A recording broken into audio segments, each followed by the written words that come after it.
The dust swirled thick in Millfield's town square that October morning, kicked up by restless horses and the shuffling boots of men who'd rather be anywhere else. But debt collection day waited for no one's comfort, and the courthouse steps had become an altar of misfortune where lives were bartered like livestock. Before we jump back in, tell us where you're tuning in from, and if this story touches you, make sure you're subscribed, because tomorrow I've saved something extra special for you. Marcus Wade sat his horse at the edge of the crowd, watching, through eyes that had seen too much and said too little.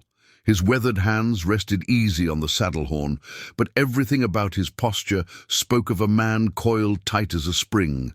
The autumn sun cast long shadows across his face, deepening, the lines carved by years of desert wind and harder truths.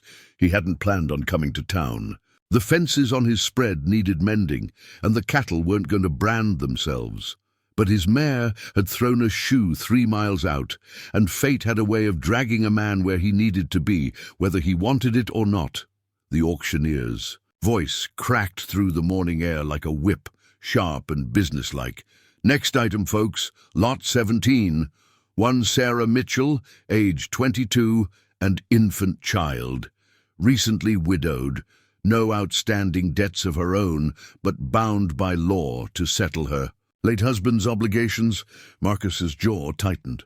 He'd heard about debt auctions. Hell, every rancher in 3 counties knew the law, but seeing it was different. The law books called it indenture settlement, a clean way to say that when a man died owing more than he owned, his family could be sold to work off the balance. Usually went to farmers needing extra hands, or wealthy families wanting domestic help. Usually.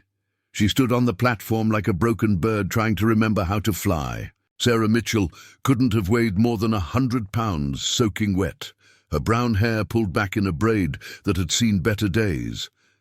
A faded yellow dress hung loose on her frame, and a shawl wrapped around her shoulders couldn't quite hide the purple bruises on her arms. But it was her eyes that stopped Marcus cold, dark blue and defiant, even while her hands shook. In her arms she held a baby that couldn't have been more than 6 months old, wrapped in a blanket that had been white once upon a time. The child slept through the chaos, tiny fist curled against its mother's chest, oblivious to the fact that its future was being decided by strangers with dirty money. Sarah Mitchell worked as a seamstress before her marriage, the auctioneer continued, consulting his papers. Literate, healthy, good with needle and thread. Child appears healthy as well. Husband died in a logging accident up north, left behind considerable debts to the Millfield Mining Company. Terms are 7 years. Indentured service, or until debt is satisfied in full. Marcus knew about the Mitchell situation. Most folks did. Thomas Mitchell had been a dreamer and a fool, borrowing against future claims that never panned out.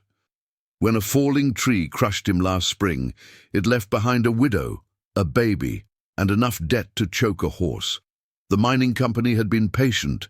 They could afford to be. But patience had its limits, and October had brought the reckoning. "Let's start the bidding at $50, the auctioneer called. Silence stretched across the square like a held breath.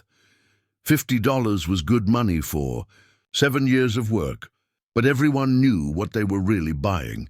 A young woman alone with a baby was vulnerable in ways that made decent men look at their boots and indecent men lick their lips. "Come now, gentlemen," the auctioneer pressed. "Look at that bone structure. She'll fill out with proper feeding. And the child's young enough to train up right." Marcus felt his stomach turn, the way the man spoke, like he was selling a broodmare instead of a human being. Sarah's face had gone pale, but she kept her chin up, scanning the crowd with those defiant eyes. $40 then. The auctioneer tried again. From the back of the crowd, a voice called out, "25, and I'll take just the woman. Don't need the brat." Marcus turned to see Caleb Bronson pushing through the crowd, his belly straining against a sweat-stained vest. Bronson owned the largest saloon in town and half the cribs behind it. His girls had a way of disappearing. After a year or two, usually in the middle of the night, with nothing but the clothes on their backs and terror in their eyes, Sarah's composure cracked at Bronson's bid. Her arms tightened around the baby, and for the first time, real fear flickered across her face. "I'll take them both for 30, another voice shouted. This one belonged to Jeremiah Hawk, a farmer from the valley who'd buried 3 wives already. Rumor was they'd all died of accidents, but rumors were hard to prove, and Hawk knew the right people in the county courthouse. The bidding was picking up now, voices calling out numbers, while Sarah stood frozen in the center of it all. Marcus watched her face cycle through emotions: fear, disgust, resignation. She was trapped, and everyone knew it. The law didn't care about her feelings, only the debt that needed settling. $45, Bronson called, his voice oily. "With satisfaction. Final offer, and I'll throw in a job for her sister if she's got one." The crowd chuckled at that, the kind of ugly laughter that meant everyone understood exactly what kind of job Bronson was offering.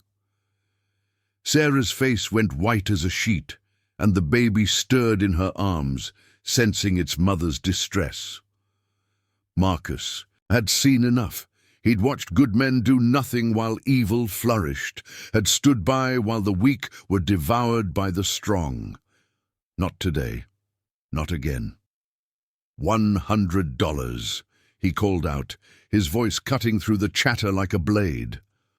The square went silent. $100 was more money than most men saw in a year, enough to buy a decent horse or a season's worth of supplies.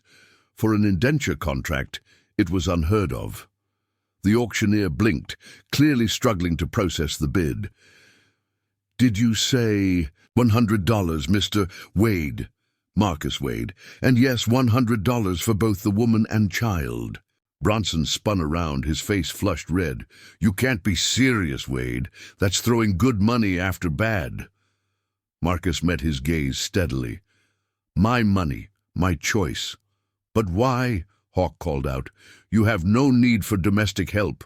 Your place is barely big enough for one man." Marcus didn't answer immediately. Truth was, he wasn't entirely sure himself. Maybe it was the way Sarah held her baby, like it was the only good thing left in a world gone wrong. Maybe it was the bruises on her, arms that spoke of suffering already endured. Or maybe it was the memory of another woman, another time when he'd been too young and too scared to do what was right. 110, Bronson called, desperation creeping into his voice.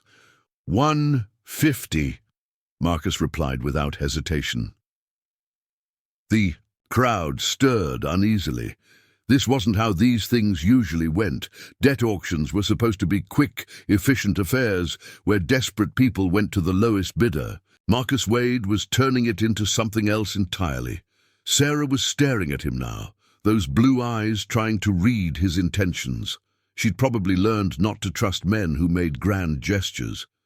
In her experience, they usually came with a price attached. "Going once," the auctioneer called, his voice uncertain.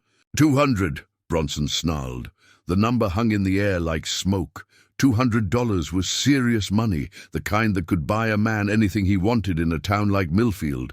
Marcus could feel the weight of every eye in the square waiting to see what he'd do next. He thought about his ranch, 20 miles outside of town. It wasn't much. A small house, a barn that needed repairs, enough grazing land for a modest herd. He'd built it with his own hands after the war, looking for a place where a man could be left alone with his ghosts. The money he was talking about represented 2 years of careful saving, every penny scraped together from cattle sales and odd jobs, but sometimes a man had to pay for his principles. $500, Marcus said quietly. The words hit the crowd like a thunderclap. $500 was ranch money, enough to start over somewhere new or live comfortable for half a decade. The auctioneer's mouth fell open, and even Bronson stepped back like he'd been slapped. "That's impossible," Hawk whispered. "Nobody pays that kind of money for—" He didn't finish the sentence, but everyone knew what he meant. "For damaged goods. For a widow with bruises and a baby that wasn't his, for something no decent man would want. Marcus dismounted slowly, his boots hitting the dust with quiet authority. He reached into his saddlebags and pulled out a leather pouch, the weight of its speaking volumes. Gold coins caught the sunlight as he counted them out, each one falling into the auctioneer's palm with a soft clink. $500, he repeated. Cash money? The auctioneer was sweating now, clearly out of his depth. Debt auctions were supposed to be simple affairs, not whatever this had become. He looked around the crowd as if hoping someone would tell him what to do, but everyone was too stunned to speak. Going once, he finally managed. Going twice. Silence stretched across the square like a bowstring pulled taut. Sarah Mitchell stood motionless on the platform, her baby clutched to her chest, watching the man who'd just paid a fortune for reasons she couldn't begin to understand. "Sold!" the auctioneer called, his voice cracking. "To Marcus Wade for $500. The crowd began to murmur, voices rising in excitement and confusion. Marcus ignored them all, his attention focused on the woman who was now, by law, his responsibility. He walked to the platform with measured steps, acutely aware that every person in the square was watching his next move. Sarah's eyes followed him as he approached, wary and calculating. She'd stopped trembling, but her grip on the baby had tightened until her knuckles showed white. When he reached the edge of the platform, she took an involuntary step backward. "Mrs. Mitchell," he said quietly, touching the brim of his hat.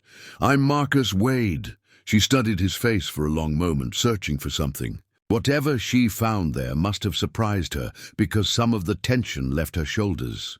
Preparing and narrating this story took us a lot of time, so if you are enjoying it, subscribe to our channel. It means a lot to us. Now back to the story. "I know who you are," she said, her voice barely above a whisper. "You're the rancher from Willow Creek." Marcus nodded. His reputation in Millfield was simple enough. He kept to himself, paid his debts, and didn't cause trouble.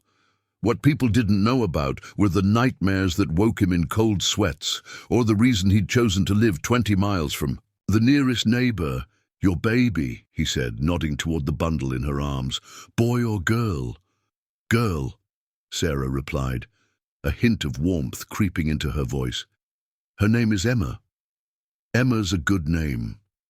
Marcus glanced around the square, where knots of people were already forming to discuss this unexpected turn of events. "We should go.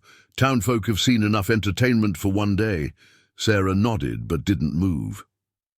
"Mr. Wade," she said carefully, "I need to understand something. What exactly do you expect from me?" It was a fair question, and one he'd been asking himself since the moment he'd opened his mouth to bid. The indenture contract gave him legal ownership of her labor for 7 years, along with the right to house, feed, and direct her work as he saw fit. On paper, she was little more than property. "I expect you to help me run a ranch," he said simply.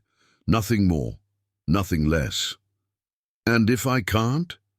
If I'm not strong enough for work?" Marcus looked at her. Really looked. She was thin, probably hadn't had a decent meal in weeks.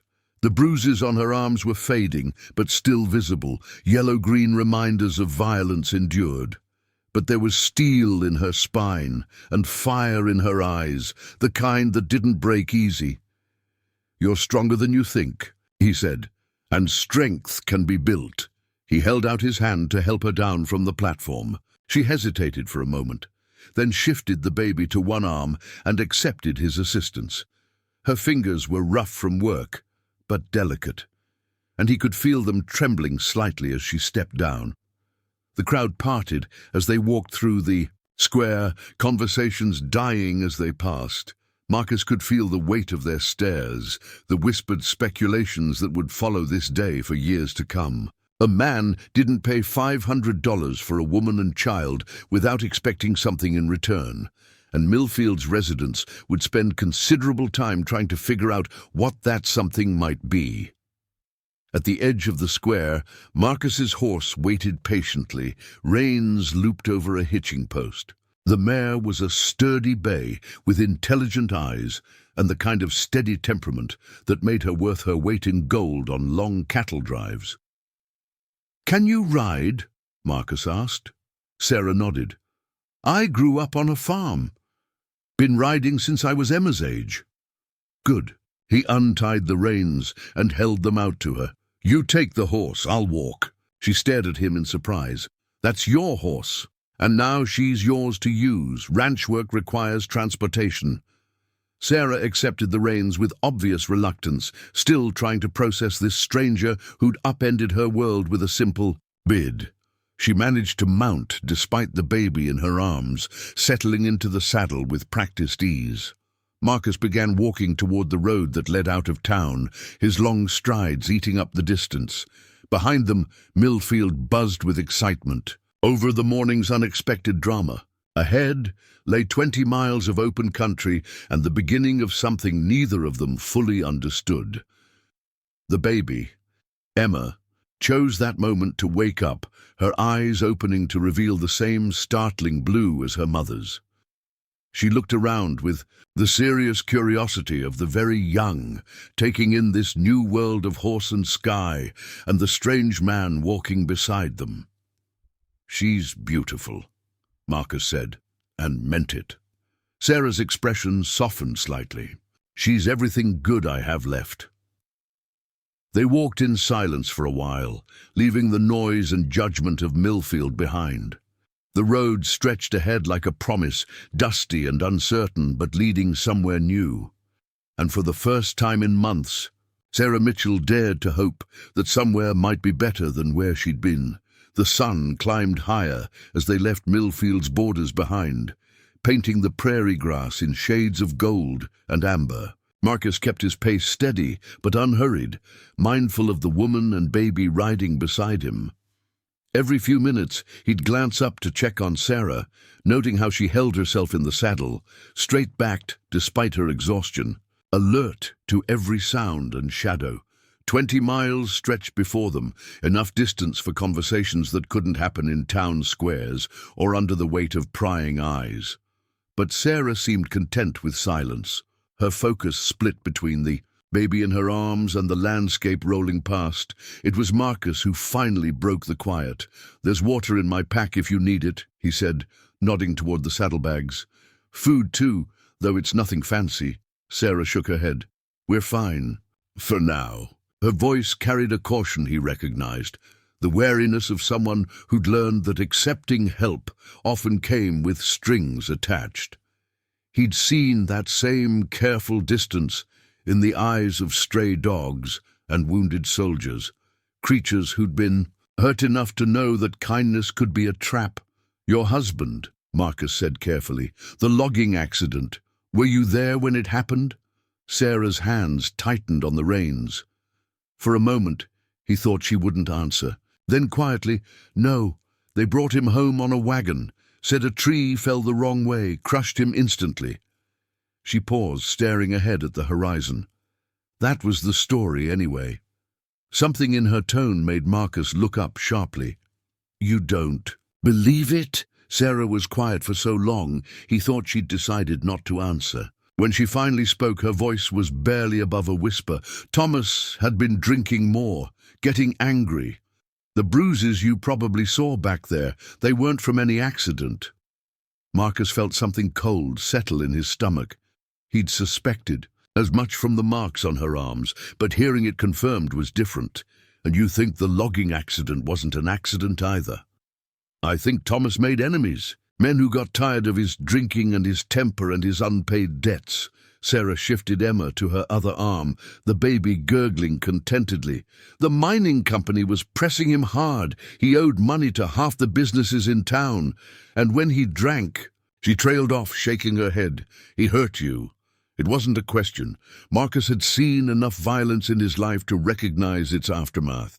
The way Sarah flinched when voices got too loud, how she positioned herself to watch all the exits in the town square, the careful way she moved to protect her ribs.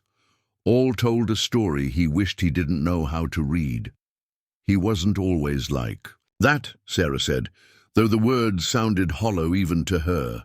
When we first married, he was different, gentler, but the drinking changed him, and the debts made it worse. Toward the end, I was afraid to be in the same room with him. Marcus nodded, understanding more than she probably realized. He'd known men like Thomas Mitchell, decent enough when sober, but transformed by liquor and failure into something dark and dangerous. The war had been full of such men, soldiers who came home broken and took out their pain on anyone within reach. "What about Emma's father?" he asked gently. Sarah's laugh was bitter. Thomas claimed she was his, but the timing, she shook her head. Emma was born 8 months after our wedding night, and Thomas was gone for 3 of those months on a job up north. Simple mathematics. The implication hung in the air between them. Marcus found himself studying the baby's features, looking for clues in her tiny face. Emma had her mother's blue eyes and dark hair, but beyond that, she was too young to show much resemblance to anyone. "Does it matter?" Sarah asked, misreading his scrutiny. "Who is her father?" Marcus considered the question seriously.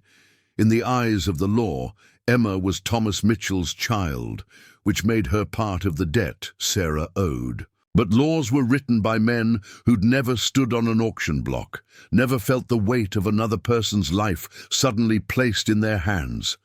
"No," he said finally. "It doesn't matter. She's yours, and that's enough." Something shifted in Sarah's expression, surprise perhaps, or the first tentative stirring of trust. She'd probably spent months dreading this conversation, preparing arguments and justifications that Marcus had no interest in hearing. The road began to climb as they moved away from the valley floor, winding through stands of cottonwood and oak. That provided welcome shade. Marcus called a halt beside a small creek, more for the horses' sake than their own, though he noticed Sarah's relief as she dismounted and stretched her back. Emma had grown fussy with the heat and movement, and Sarah found a shaded spot to nurse her while Marcus watered the mare. The domestic simplicity of the scene struck him as surreal. Just hours ago, this woman had been standing on an auction block while men bid on her life. Now she sat by a creek in dappled sunlight, tending to her child as if the morning's horror had been nothing more than a bad dream. "Mr. Wade," Sarah said when Emma had settled, "I need to ask you something, and I need an honest answer." Marcus straightened, sensing the weight behind her words. "Go ahead. Why did you do it? Pay all that money for us?" Her blue eyes searched his face. "And don't tell me it was charity or Christian duty. $500 is too much money for good intentions." It was a fair question, one he'd been asking himself since the moment he'd opened his mouth to bid. The honest answer was complicated, tangled up with memories he'd spent years trying to forget, and a guilt that followed him like a shadow. "I knew a woman once," he said slowly, "during the war. Her name was Catherine, and she was everything. Good in a world gone mad. We were going to be married when I got back home." Sarah waited, sensing there was more to the story. "But I didn't get back in time," Marcus continued, his voice rough with old pain. "While I was off playing soldier, her father lost the family farm to creditors. Catherine ended up—" He stopped, swallowed hard. "She ended up in a situation not unlike yours, sold to pay debts she didn't owe. What happened to her?" Marcus was quiet for a long moment, watching the creek water dance over smooth stones. "By the time I found out, it was too late. The man who bought her contract, let's just say he wasn't interested in her sewing skills. Catherine tried to run, and when they caught her—" He shook his head. "She died trying to escape. Frozen to death in a winter storm, wearing nothing but a torn dress and desperation." Sarah's intake of breath was sharp and painful. "I'm sorry. I swore that day I'd never stand by and watch it happen again," Marcus said. "When I saw you up there on that platform, I saw the way Bronson was looking at you. I couldn't walk away. Not again. The truth settled between them like a bridge, connecting their separate sorrows. Sarah studied his face, reading the lines carved by grief and regret, understanding now why a stranger had paid a fortune for her freedom. "You're trying to save her," Sarah said softly. "Catherine, through me." Marcus met her gaze steadily. "Maybe, or maybe I'm just trying to do something right for once in my life." Emma chose that moment to wake from her doze, blinking up at the canopy of leaves above them. She made soft baby sounds, reaching tiny fingers toward the dancing patterns of light and shadow. Sarah smiled despite everything, the expression transforming her face from merely pretty to genuinely beautiful. "She likes the outdoors," Sarah observed. "Even as small as she is, she seems calmer under the open sky than indoors." "Probably gets that from you," Marcus said. "Were you raised on a farm?" "My father's place, about 50 miles east of here. He raised horses mostly, though we had cattle too." Sarah's voice carried the first note of genuine warmth he'd heard from her. "I learned to ride before I could properly walk, according to my mother. Spent more time in the barn than the kitchen, which drove her to distraction." "What happened to your parents?" "Influenza 3 winters ago. Lost them both within a week of each other." Sarah's smile faded. "That's when I met Thomas. He was working for the neighbor who bought our place, and he seemed safe, stable. I was 18 and scared and alone, and marrying him felt like the smart thing to do." Marcus understood the calculus of desperation that led young women to make such choices. After the war, he'd seen plenty of girls marry the first man who offered security, regardless of whether they loved him or even liked him. Sometimes it worked out. More often it didn't. "Do you regret it?" he asked. Sarah considered the question while Emma played with her fingers. "I regret the pain, the fear, the way he made me feel small and worthless." She paused, looking down at her daughter. "But I can't regret Emma. She's the one good thing that came from those years." They remounted and continued their journey, the afternoon sun tracking across a sky dotted with puffy white clouds. The landscape gradually changed as they climbed higher, the flat prairie giving way to rolling hills covered in scrub oak and scattered pines. In the distance, purple mountains rose like sleeping giants, their peaks touched with early snow. "It's a beautiful country," Sarah said, breaking another comfortable silence. "It grows on you," Marcus agreed. "When I first came out here, I thought it was the loneliest place on earth.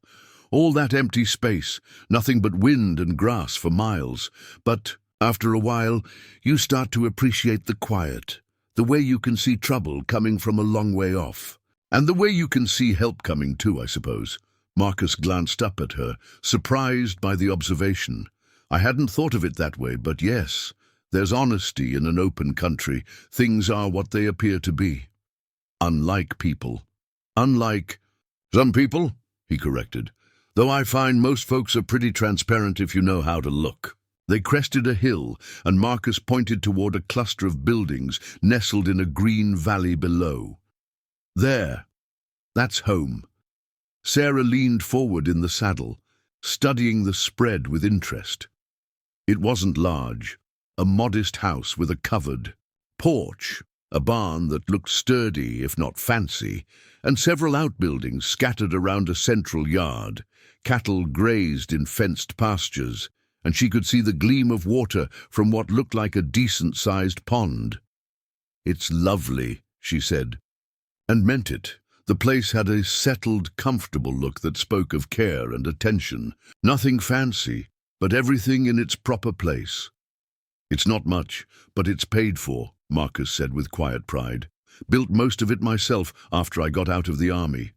Took 3 years to get the house right, and I'm still working on the barn." As they descended into the valley, Sarah could see more details. A kitchen garden behind the house, neat rows of vegetables going to seed with the approaching winter. Chickens pecking in a fenced yard, and what looked like a milk cow grazing near the barn. It was the kind of place she'd dreamed of during the worst days of her marriage, peaceful, productive, and far from the noise and judgment of town. "Where will we stay?" she asked as they approached the yard. Marcus had been dreading this question, knowing how it would sound regardless of how he answered. "There's a spare room in the house. Small, but it has a good window and space for a cradle if we can build one." Sarah's expression grew cautious again. "And where do you sleep?" "Main bedroom, but there's a lock on your door and another room between us. You'll have privacy." She nodded slowly, processing this information. Most men in Marcus's position would have made very different arrangements, and they both knew it. The fact that he was offering her a real room with a real lock spoke volumes about his intentions. They rode into the yard as the sun began its descent toward the western peaks, painting everything in shades of gold and orange. Marcus helped Sarah down from the horse, then reached up for Emma, who came to him with surprising trust for such a young child. "She likes you," Sarah observed with surprise. "Babies know things," Marcus said, cradling Emma with the careful competence of a man who'd held children before. "They can sense when someone means them harm."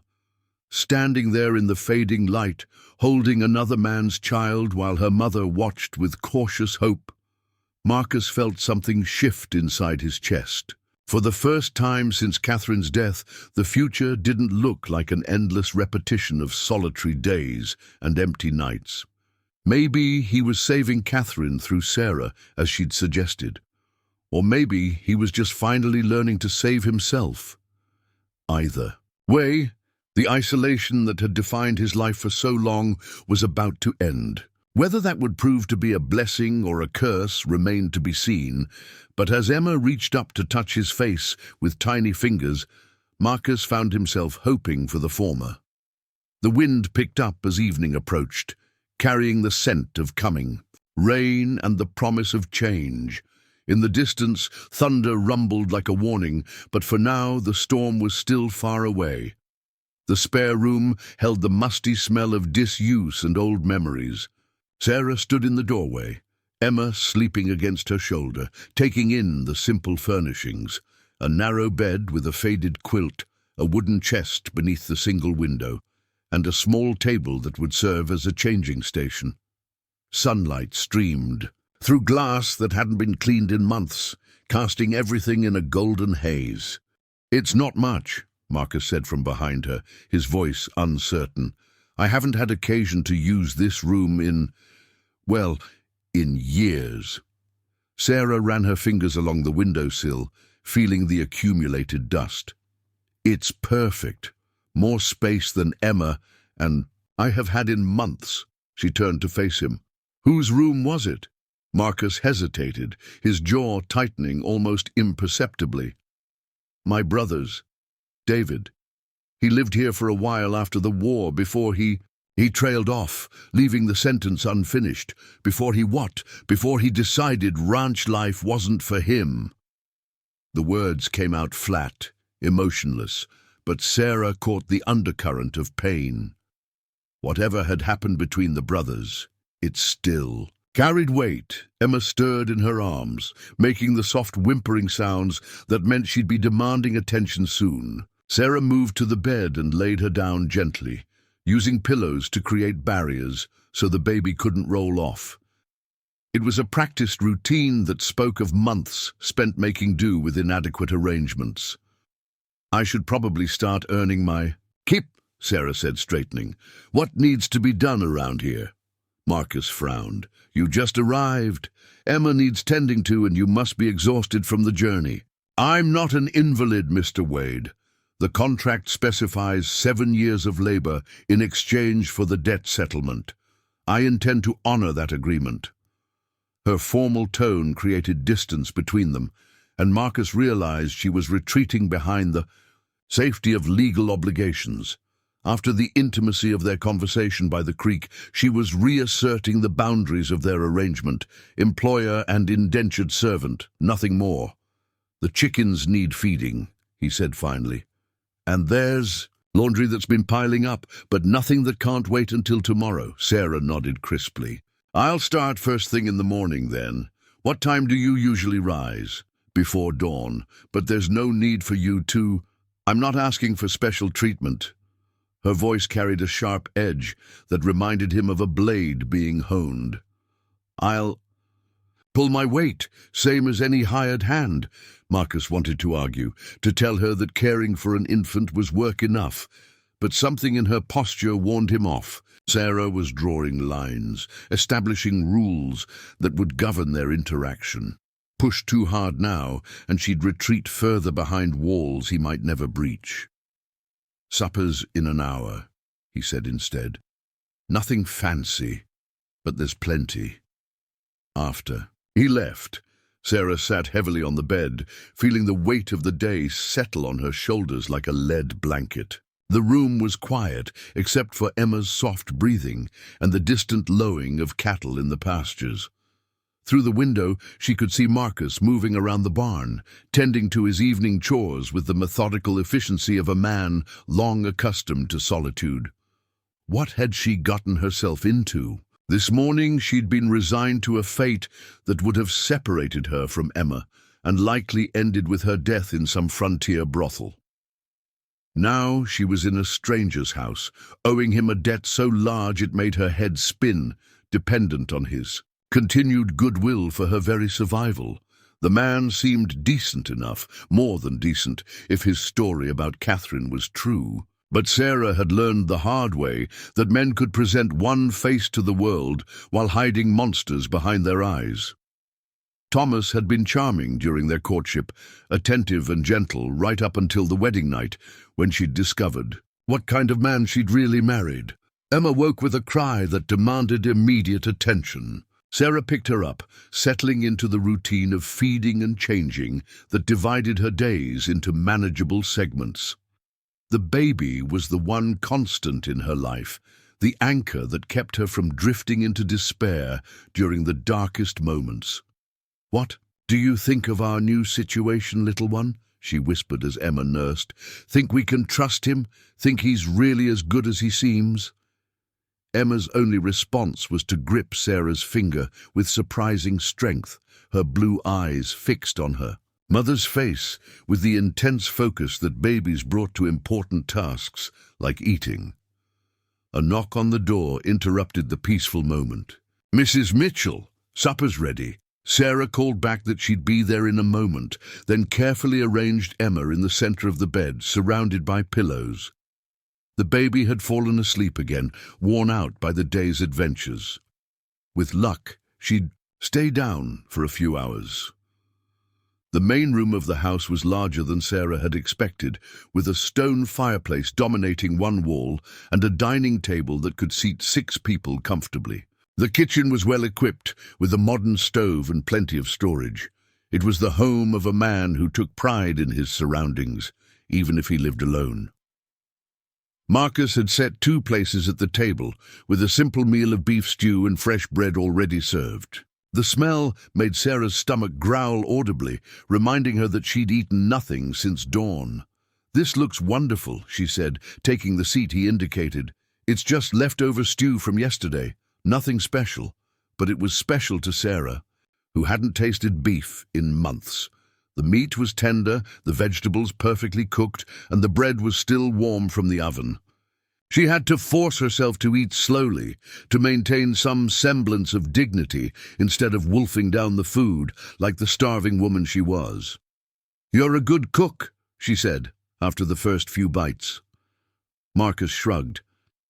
"You learn to make do when it's cooked or starving, though I'll admit having someone else to cook for will be a pleasant change." They ate in comfortable silence for a while. The only sounds were the clink of spoons against bowls and the settling of the house around them.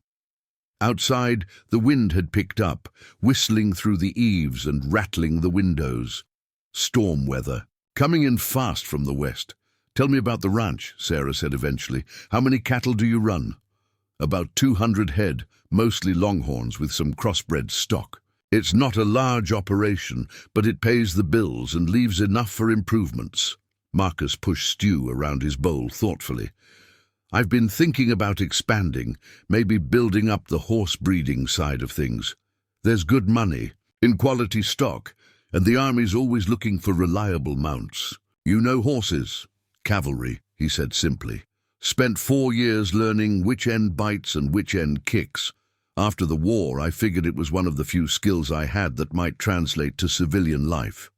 Sarah nodded, understanding the challenge that faced every veteran trying to find his place in a world that had moved on without him. My father bred horses, Arabians mostly, though he had some quarter horse stock too.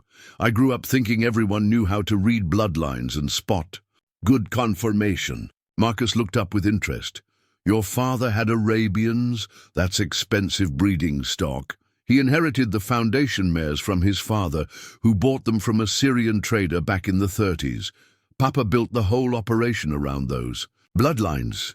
Sarah's voice carried the warmth of good memories. I used to help him with the foaling and spent more nights in the barn than my mother liked. What happened to the horses when your parents died? Sarah's expression clouded.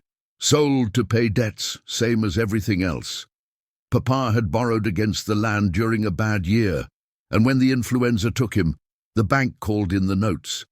The new owner kept a few of the best mares, but most of the herd went to auction. Marcus found himself studying her face as she talked, noting the way her eyes lit up when she mentioned the horses. This was clearly where her passions lay, and he filed the information away for future reference. There's a mare in my barn you might be interested in seeing, he said. Pretty little paint with Arabian lines in her background. I've been thinking about breeding her, but I haven't found the right stallion yet. Sarah's face brightened with genuine enthusiasm for the first time since he'd met her. I'd love to see her. What's her conformation like? Any structural flaws? Before Marcus could answer, a loud crack of thunder shook the house, followed immediately by the drumming of rain on the roof. The storm had arrived with the sudden fury that characterized mountain weather, transforming the evening from pleasant to torrential in the space of a heartbeat. Good thing we made it home when we did, Marcus observed, moving to check that the windows were securely latched. Emma's cry from the bedroom indicated that the thunder had woken her.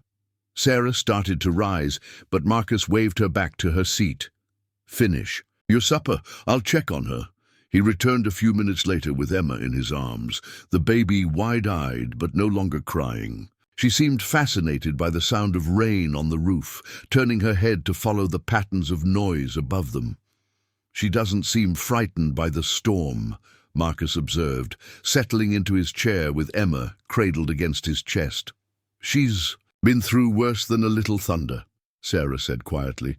The night Thomas died, there was a terrible storm. Lightning struck a tree in our yard, and Emma slept right through the whole thing. Marcus found himself wondering what other hardships this tiny child had already endured. Born into a household marked by violence and poverty, she'd faced more upheaval in her few months of life than many children experienced in years. She's lucky to have you, he said simply. Sarah's laugh was tinged with bitterness. Lucky? I'm an indentured servant with no money, no family, and no prospects beyond 7 years of labor. How lucky for her. Because you love her. Because you'd do anything to protect her. Because when men were bidding on you like livestock, you never once considered giving her up to make things easier for yourself. The words hung in the air between them, heavier than the storm outside.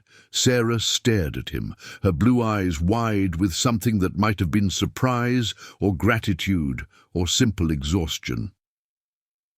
Most women in your position would have seen the baby as a burden, Marcus continued, something that made them less valuable, harder to place, but you held on to her like she was the most precious thing in the world. She is the most precious thing in the world, Sarah whispered. Emma chose that moment to reach up and grab Marcus's shirt, her tiny fingers tangling in the fabric. She pulled herself higher, babbling in the nonsensical way that babies do when they're trying to communicate something important.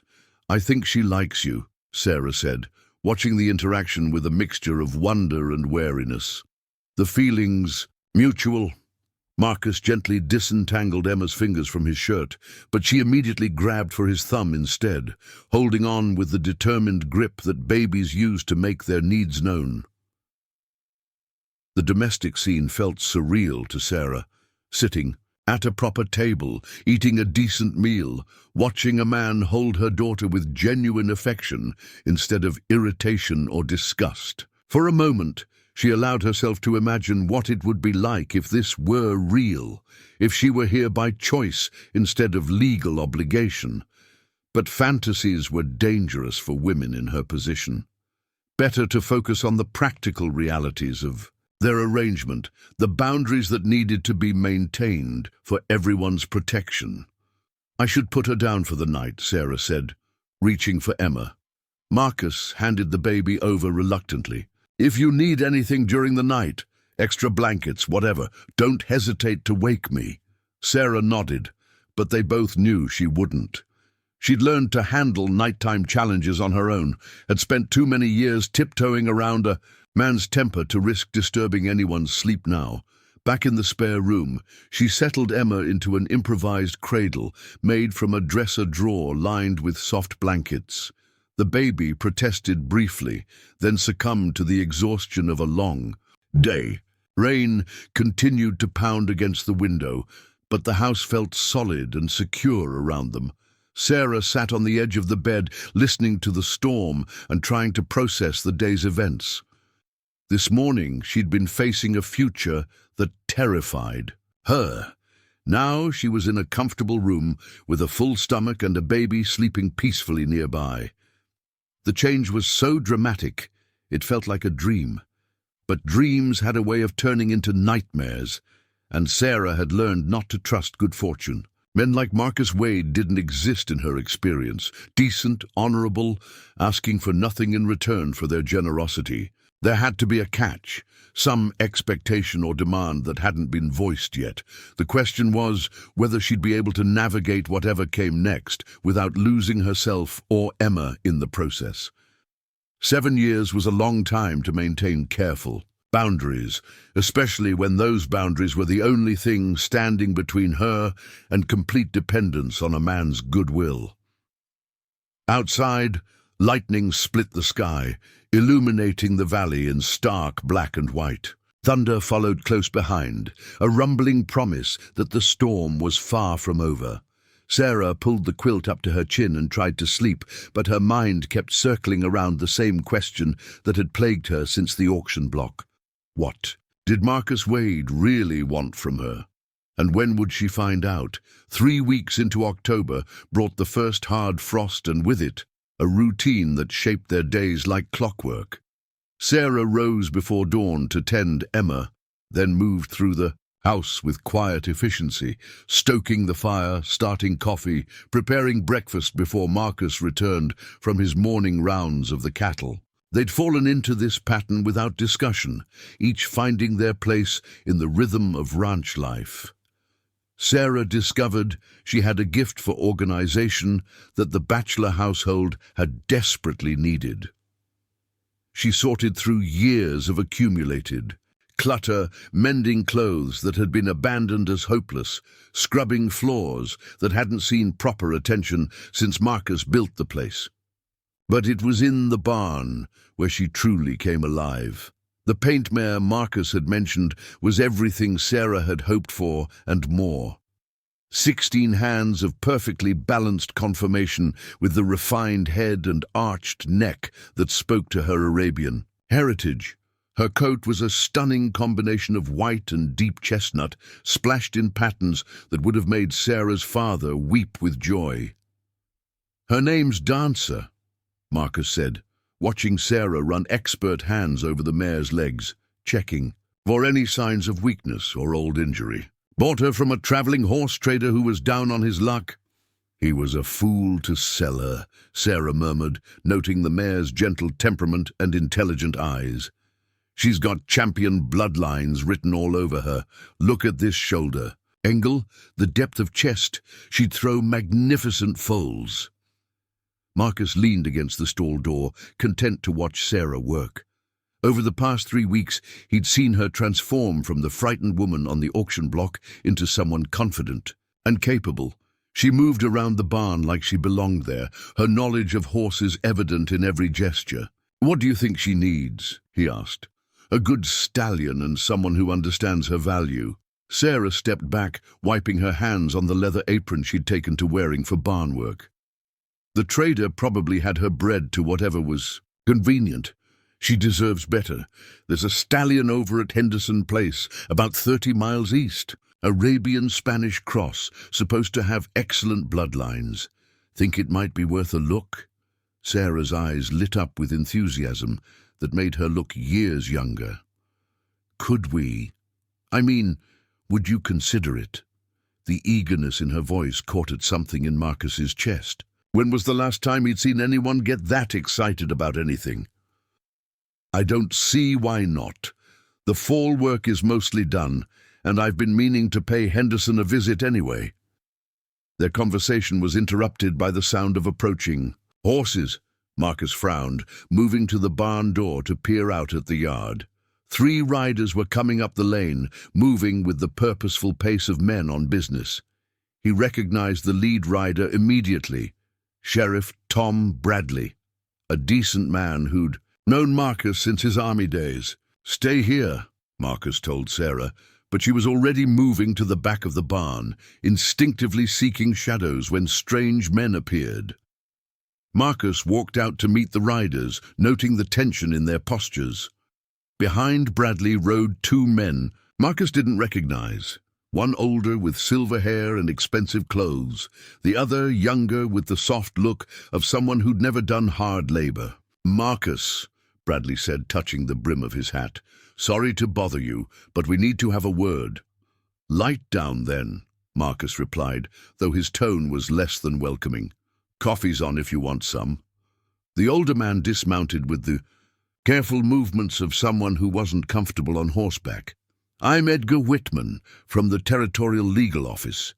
This is my assistant, Mr. Crawford." Marcus had heard the name.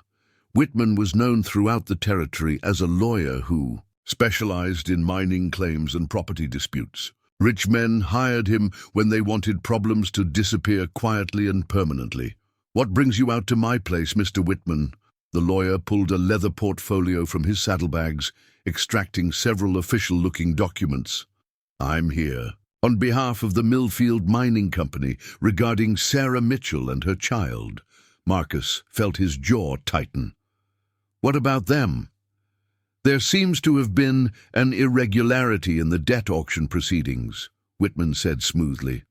"Upon review, the company has determined that Mrs. Mitchell's contract was awarded under questionable circumstances." "Nothing questionable about it," Marcus replied. "I made the highest bid and paid in full. Sheriff Bradley was there. He can confirm the transaction was legal." Bradley shifted uncomfortably in his saddle. "That's true, Marcus. Everything was done proper-like. But Mr. Whitman here has some concerns about the motivation behind your bid." "My motivation is my own business." Whitman smiled thinly. "Not when it affects the interests of our client, Mr. Wade. The company invested considerable time and effort in recovering the debt owed by Thomas Mitchell. When an outside party interferes with that process for personal reasons, it raises questions." "What kind of questions?" "Questions about whether the auction was conducted fairly, whether all interested parties had adequate opportunity to bid, whether certain participants might have been discouraged from full participation." Marcus understood the implication immediately. They were suggesting he'd somehow intimidated other bidders, turned a legitimate auction into a sham proceeding. It was clever and completely unprovable either. "Way, I didn't discourage anybody from bidding," Marcus said evenly. "I just bid higher. $500 higher than the next closest bid." Crawford spoke for the first time, his voice carrying the nasal precision of an educated man. "That's an extraordinary sum for an indenture contract, especially one involving a woman of questionable reputation. The insult hung in the air like smoke from a bad fire. Marcus took a step forward, his hands clenched into fists. "You want to explain that comment?" Bradley quickly dismounted, positioning himself between the two men. "Easy, Marcus. Nobody's looking for trouble here." "Then maybe Mr. Crawford should choose his words more carefully," Marcus said, his voice deadly quiet.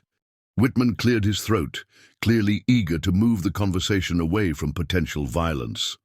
"The point is, Mr. Wade, that the mining company believes this contract should be renegotiated. They're prepared to offer you full compensation for your investment, plus a reasonable profit, in exchange for transferring Mrs. Mitchell's obligations back to them. And if I refuse, then we'll be forced to pursue other legal remedies. The territorial courts take a dim view of auction manipulation, especially when it involves debts owed to legitimate business interests. It was a threat wrapped in legal language, but a threat nonetheless." Marcus looked at Bradley, who was studying his boots with obvious discomfort. The sheriff was caught between his duty to uphold the law and his friendship with Marcus, and it was tearing him apart. "How much time do I have to consider this generous offer?" Marcus asked, sarcasm dripping from every word. 48 hours? You should be sufficient," Whitman replied. "We'll be staying at the hotel in Millfield until Wednesday morning. After that—" He shrugged, leaving the sentence unfinished. The three men remounted and rode away, leaving Marcus standing in his yard, with anger burning in his chest like swallowed coals. He watched until they disappeared over the ridge, then turned back toward the barn where Sarah waited in the shadows. She emerged slowly. Emma clutched against her chest, her face pale with fear. "I heard most of it," she said quietly. "They want me back." "They can want all they like. Doesn't mean they'll get it," Sarah shook her head. "You don't understand. The mining company owns half the territorial government. If they want to take me, they'll find a way." Marcus studied her face, reading the defeated acceptance there. She'd already given up, already resigned herself to whatever fate awaited her. But he'd be damned if he'd let lawyers and mining companies undo what had been bought and paid for fairly. "Tell me about the mining company," he said.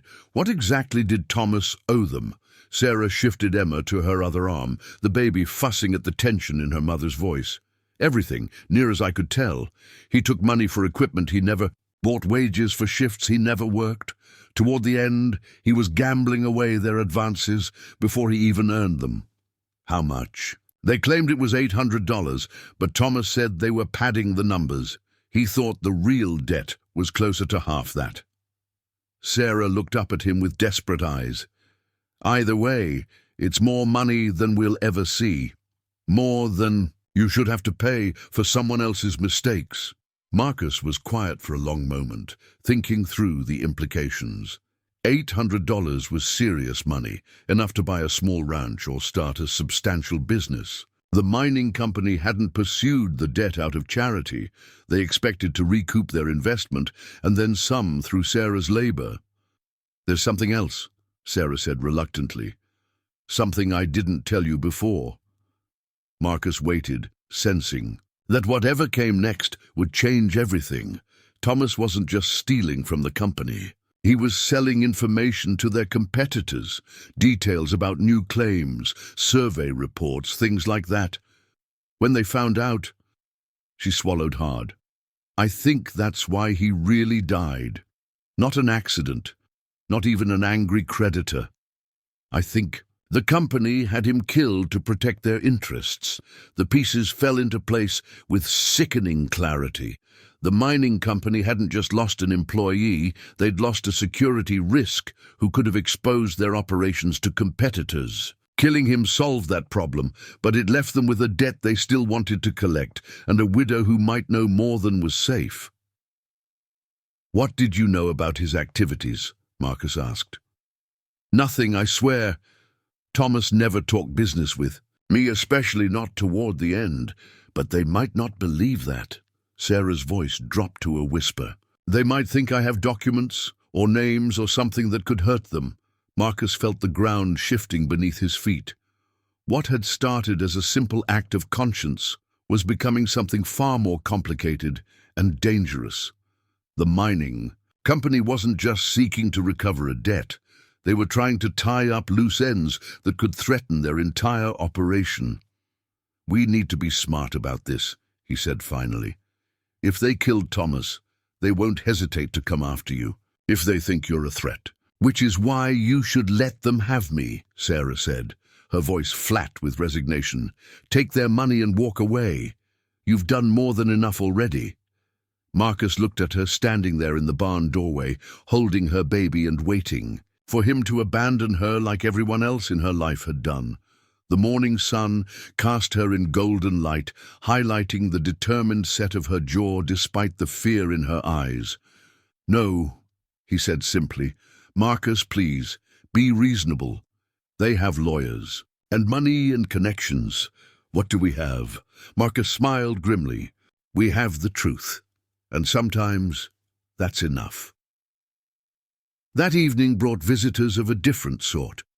Rebecca Martinez arrived just as they were finishing supper, her horse lathered from hard riding. She was the closest thing Marcus had to a neighbor, her small spread bordering his on the eastern boundary. More importantly, she was one of the few people in the territory who wasn't afraid of the mining company or their influence. "Heard you had some fancy visitors today," she said without preamble, accepting the cup of coffee Marcus poured for her. "Tom Bradley stopped by my place on his way back to town. He's worried about you, Marcus." Rebecca was a small woman with iron-grey hair and eyes that missed nothing. She'd been running her ranch alone since her husband died 5 years earlier, and she'd earned the respect of every rancher in the valley through sheer determination and competence. "What did Bradley tell you?" Marcus asked. "Enough to know you're in trouble. The mining company's been making noise about irregularities in some recent auctions, and they've brought in expensive legal help to fix the problem." Rebecca's gaze moved to Sarah, who was cleaning dishes at the kitchen counter. "I'm guessing this has something to do with the young lady you brought home from town." Sarah turned from the sink, wiping her hands on her apron. "I'm Sarah Mitchell, ma'am. And yes, I'm afraid I'm the source of Mr. Wade's current difficulties."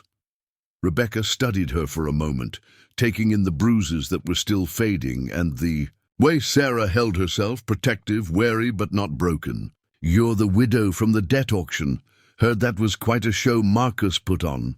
"He paid far more than he should have," Sarah said quietly. "And now it's causing him problems I never intended." "Intentions don't matter much when you're dealing with the mining company," Rebecca replied. "What matters is having friends who'll stand with you when things get ugly." Marcus looked up sharply. "Rebecca, I appreciate the thought, but this isn't your fight." "The hell it isn't."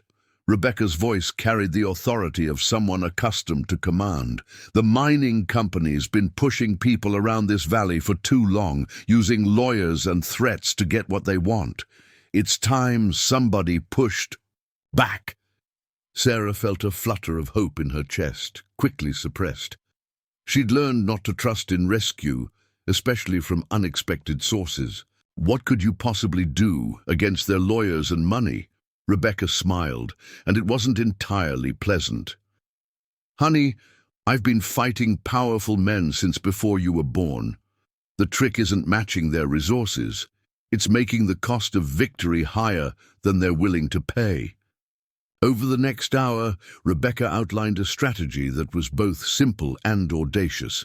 If the mining company wanted to claim irregularities in the auction, they'd have to prove it in territorial court. That meant witnesses, documentation, and a legal proceeding that would shine light on all their business practices, including the circumstances surrounding Thomas Mitchell's death. "The last thing they want is a public trial," Rebecca explained.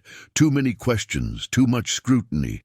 They're counting on you backing down rather than fighting." "And if they don't back down?" Marcus asked. Rebecca's smile turned predatory.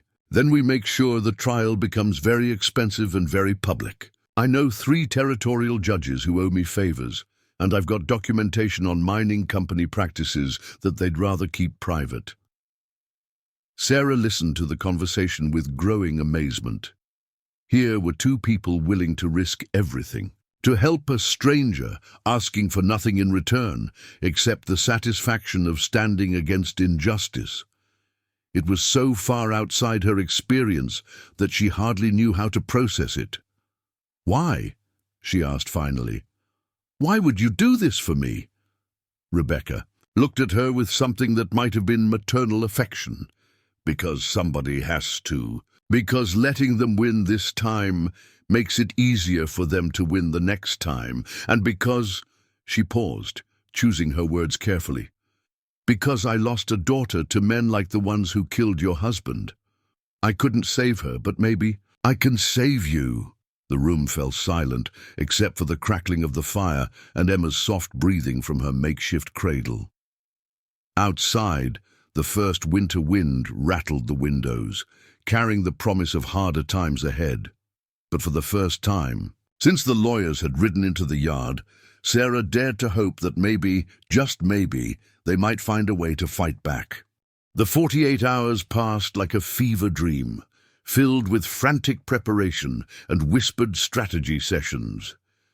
Rebecca had returned twice, each time bringing new allies, ranchers who'd grown tired of mining company intimidation, townspeople who'd lost businesses to corporate pressure, even a territorial judge who'd agreed to hear their case if it came to trial.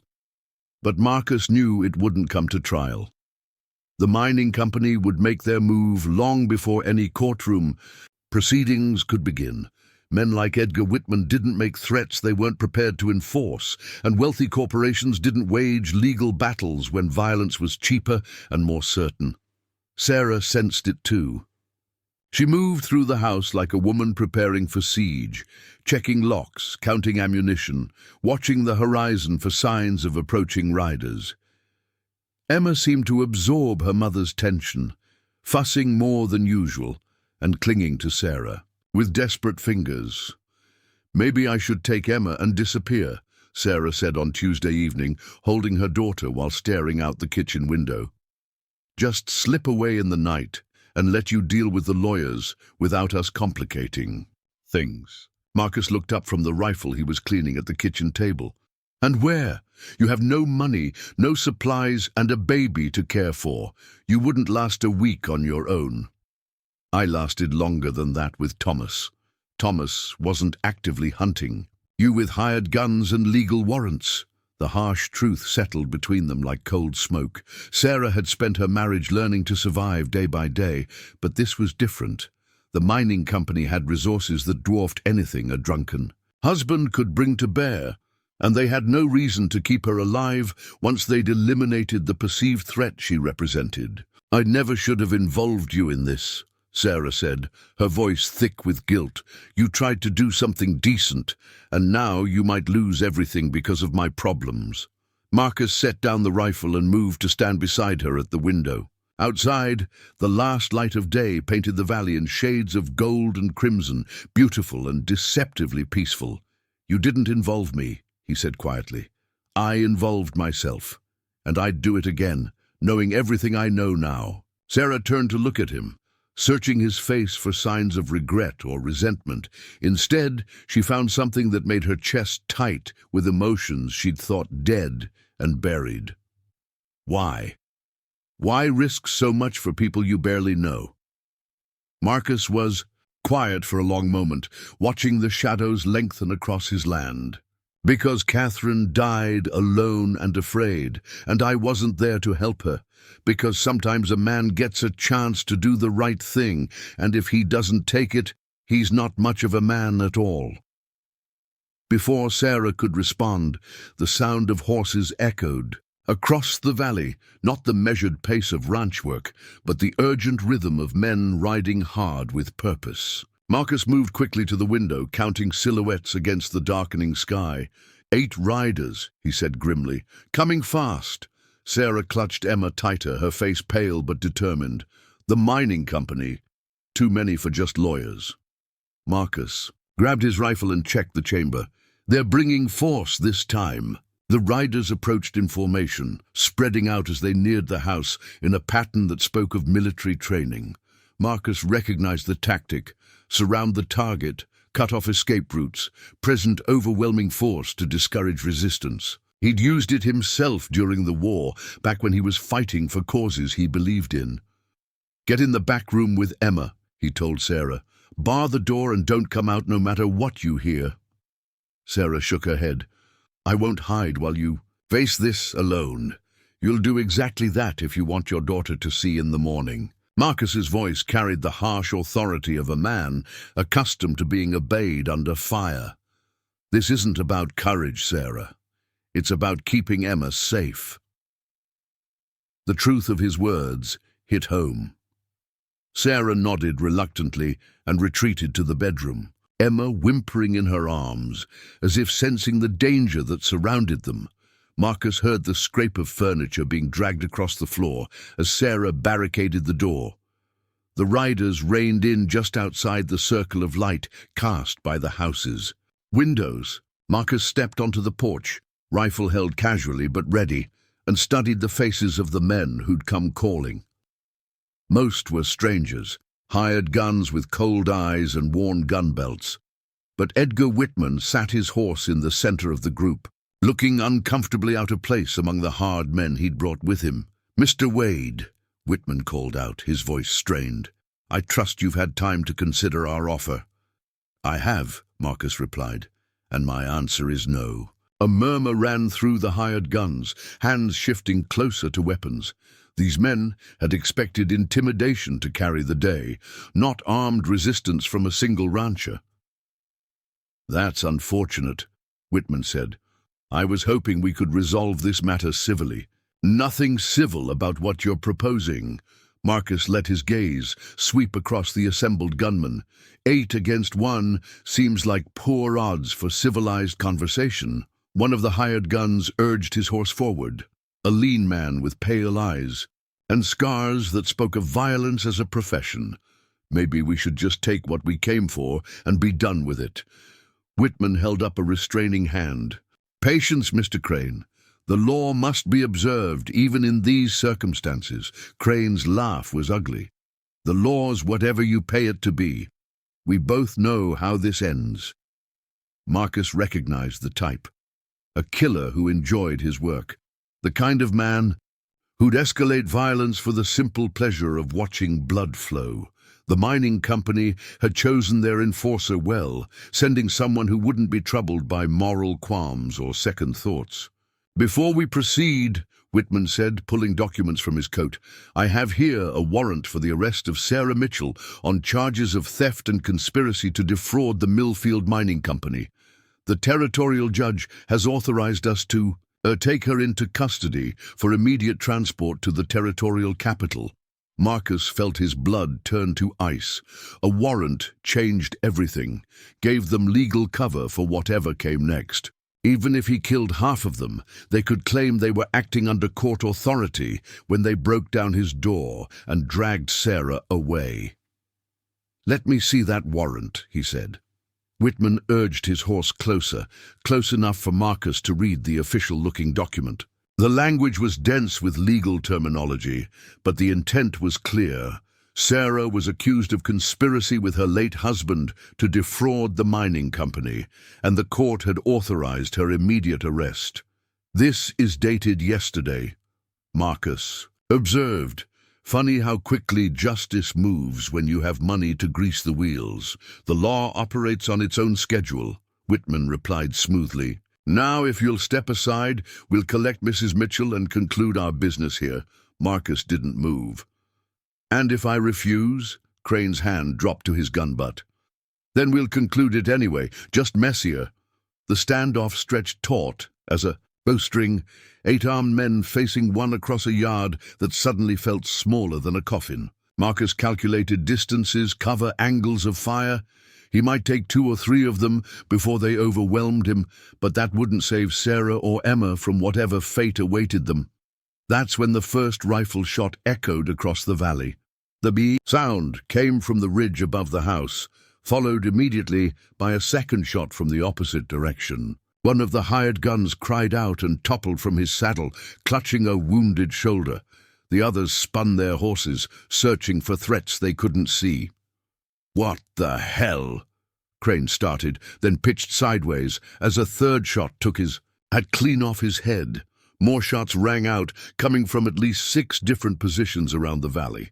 None were aimed to kill, but the message was clear. The mining company's men were surrounded and outgunned by shooters who could have ended them all in the first volley if they'd chosen to. "Gentlemen!" Rebecca Martinez's voice carried clearly across the evening air. "I suggest you reconsider your current course of action." She emerged from behind the barn, rifle in hand, flanked by 2 other ranchers Marcus recognized from neighboring spreads. More figures appeared on the ridges, men and women who'd come to stand against corporate intimidation, brought together by Rebecca's organizing and their own stubborn refusal to be bullied. Whitman's face had gone pale. "This is highly irregular. We have legal authority.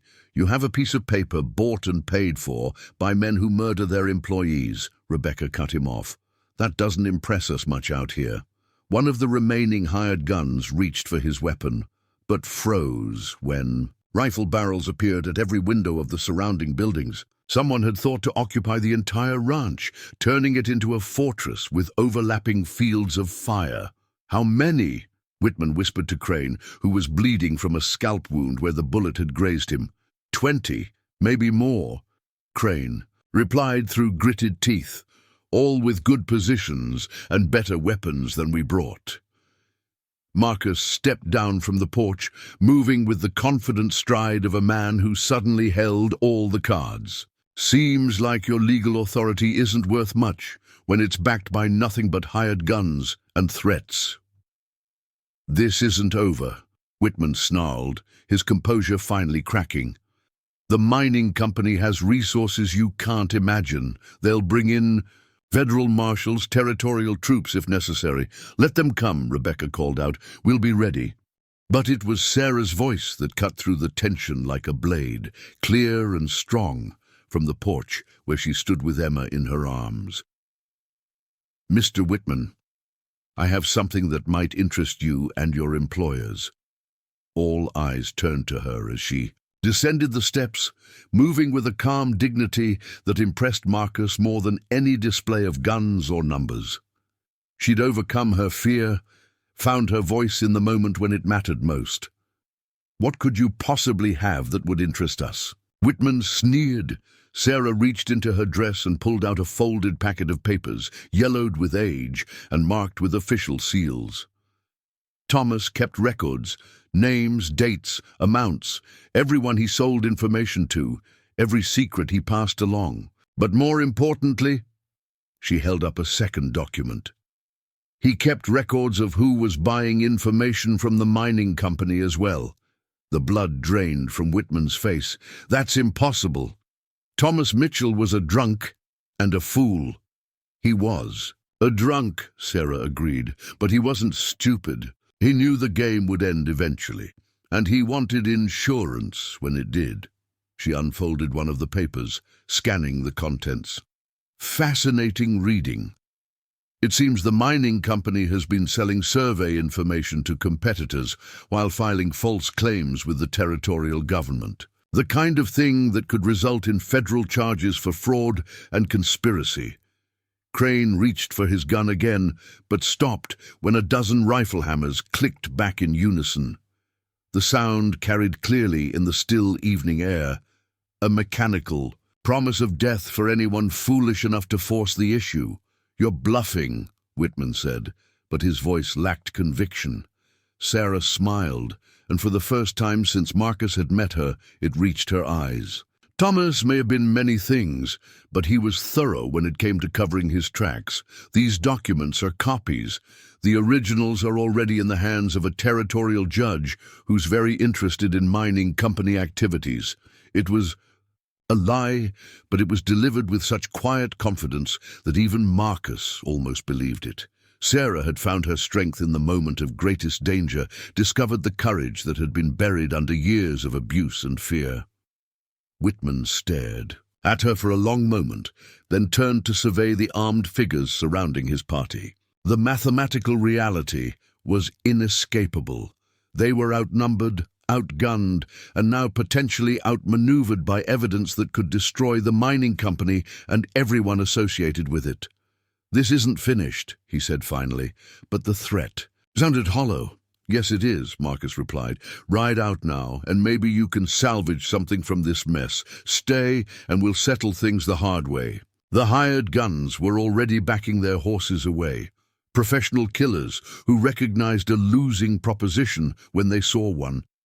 Even Crane, blood still trickling down his face, seemed eager to put distance between himself and the valley that had turned into a trap. Whitman gathered his reins with shaking hands. "The mining company won't forget this." "Good," Rebecca called out cheerfully. "We'd hate to be forgotten." The 8 riders departed as quickly as they'd arrived, leaving behind only dust and the bitter taste of defeat.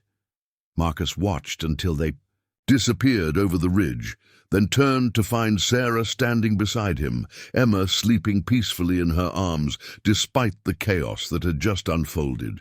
"Those papers," he said quietly, "do they really exist?" Sarah's smile was sad but genuine.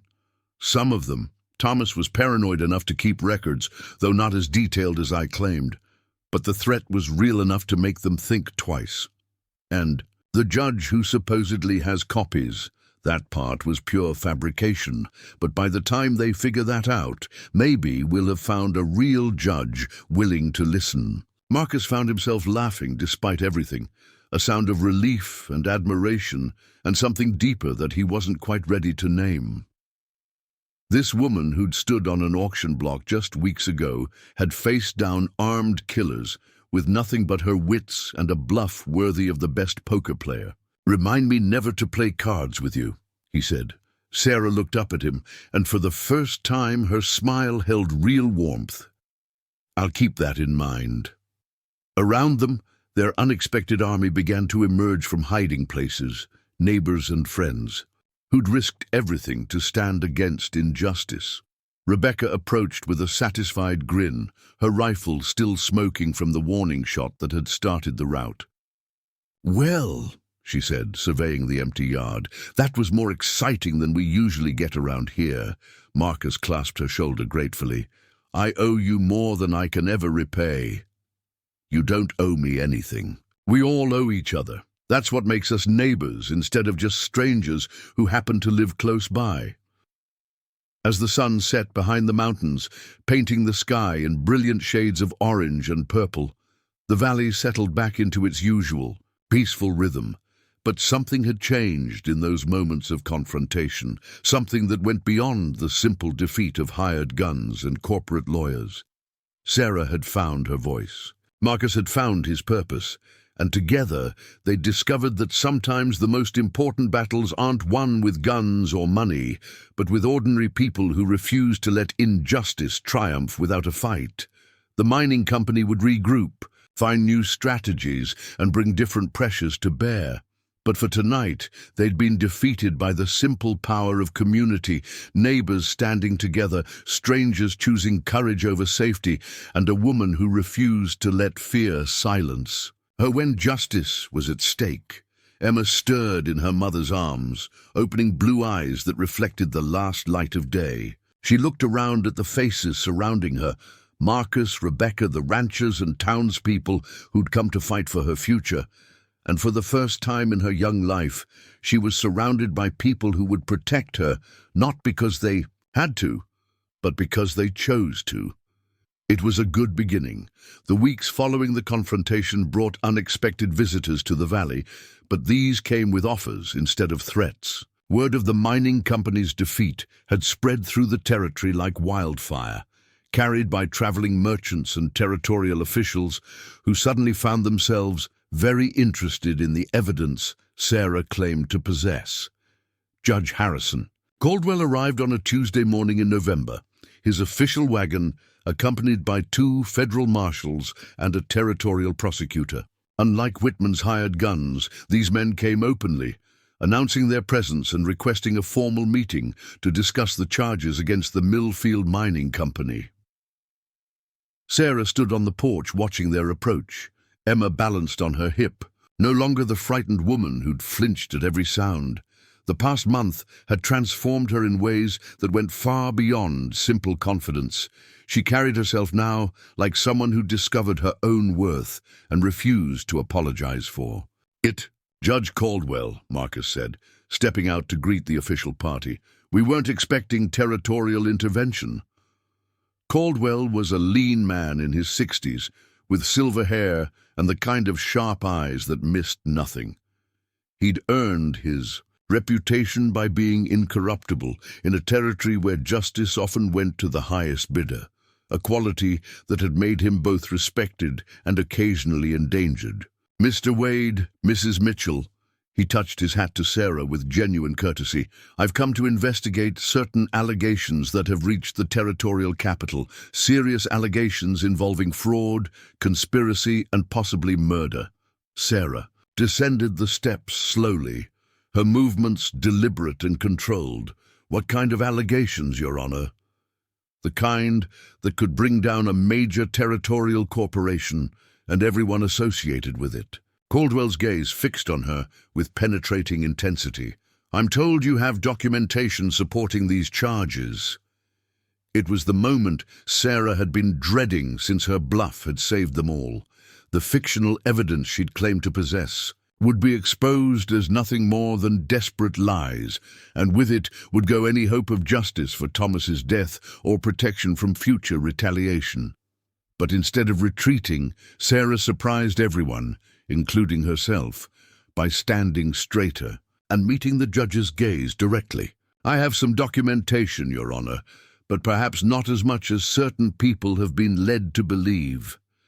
Marcus tensed, fearing she was about to confess to fabricating the whole story. But Sarah had learned something important during her transformation. From victim to survivor, the truth, even partial truth, could be more powerful than elaborate lies. "What I do have," she continued, "are Thomas's actual records from his final months with the mining company, detailed accounts of information he sold, money he received, and people he dealt with. More importantly, I have his observations about activities within the company that concerned him enough to document for his own protection." She reached into her satchel and withdrew the real papers, not the comprehensive evidence she'd claimed, but Thomas's actual paranoid scribblings and careful notes. They were incomplete, often cryptic, but they painted a picture of systematic corruption that went far beyond simple embezzlement. Judge Caldwell examined the documents with growing interest, occasionally asking clarifying questions that Sarah answered with surprising knowledge. She'd spent the weeks since the confrontation studying every page, deciphering Thomas's drunken handwriting and piecing together the fragments of a larger conspiracy. "This notation here," Caldwell said, pointing to a series of numbers. "What do you make of it?" "Survey coordinates," Sarah replied without hesitation. "Thomas recorded them whenever the company filed false claims with the territorial office. He was keeping track of the discrepancies between their official reports and the actual mineral deposits they'd found." The federal marshals exchanged glances. This was exactly the kind of evidence they'd been hoping to find. Concrete proof of fraudulent claims that could trigger federal prosecution under territorial law. "Mrs. Mitchell," the prosecutor said, speaking for the first time, "would you be willing to testify before a territorial grand jury about your husband's activities and the company's response to his concerns?" Sarah looked at Marcus, reading the support in his eyes, then at Emma, who was playing with the brass buttons on her dress with innocent fascination. Her daughter's future hung in the balance of this decision: cooperate with the investigation and risk retaliation, or remain silent and let injustice continue. "Yes," she said firmly, "I'll testify." What followed was a legal earthquake that shook the territorial capital and sent shockwaves through mining operations across the region. The grand jury hearings lasted 3 weeks, with Sarah spending most of November in the territorial capital under federal protection, Emma in tow, giving testimony that unraveled years of systematic fraud. Marcus travelled with them, nominally, as a witness, but actually as protection against any remaining mining company operatives who might attempt to silence Sarah before her testimony was complete. He spent his days in courthouse corridors, watching lawyers and officials come and go, while Sarah faced down corporate attorneys with the same courage she'd shown against hired guns. The transformation was remarkable to witness. The woman who'd been sold at auction for another man's debts had become the star witness in the largest corruption case in territorial history. She answered questions with calm precision, never allowing herself to be intimidated by aggressive cross-examination or subtle threats. "Mrs. Mitchell," one corporate lawyer had sneered during her testimony, "isn't it true that you're simply seeking revenge against the company that lawfully pursued your late husband's debts?" Sarah had looked at him with the kind of quiet strength that made strong men uncomfortable. "Sir, I'm seeking justice for a man who was murdered to protect corporate secrets. If that happens to benefit me, it's only because justice and personal interest occasionally align." The lawyer had no response to that. By December, the indictments were handed down. Edgar Whitman was charged with conspiracy and witness intimidation. Several mining company executives faced fraud charges that could result in lengthy prison sentences. Most satisfying of all, the territorial prosecutor announced that Thomas Mitchell's death was being investigated as a potential homicide, with several company associates identified as persons of interest. But the legal victory was only part of Sarah's transformation. During the long weeks in the territorial capital, she'd discovered capabilities she'd never known she possessed. Court reporters praised her clear testimony. Territorial officials sought her insights on mining law reform. Even federal marshals treated her with respect due to someone who'd risked everything for justice. When they finally returned to the valley in early December, Sarah was no longer the same woman who'd left it. She stepped down from the wagon with the confident bearing of someone who'd faced the worst the world could offer and emerged victorious. "How does it feel to be home?" Marcus asked as they stood in the ranch yard, snow beginning to fall around them. Sarah looked around at the familiar buildings, the cattle grazing in winter pastures, the mountains rising like protective walls around their valley. "Different," she said thoughtfully, "better. Like it really is home now, instead of just a place I happen to be staying." Emma, now 9 months old and beginning to pull herself up on furniture, seemed to share her mother's sense of belonging. She'd spent her first months in constant anxiety, reflecting Sarah's fear and uncertainty. Now she laughed freely, reached for Marcus with the trust of a child who'd never known violence, and explored their world with the confidence of someone who'd always been safe. The legal proceedings had also brought unexpected financial benefits.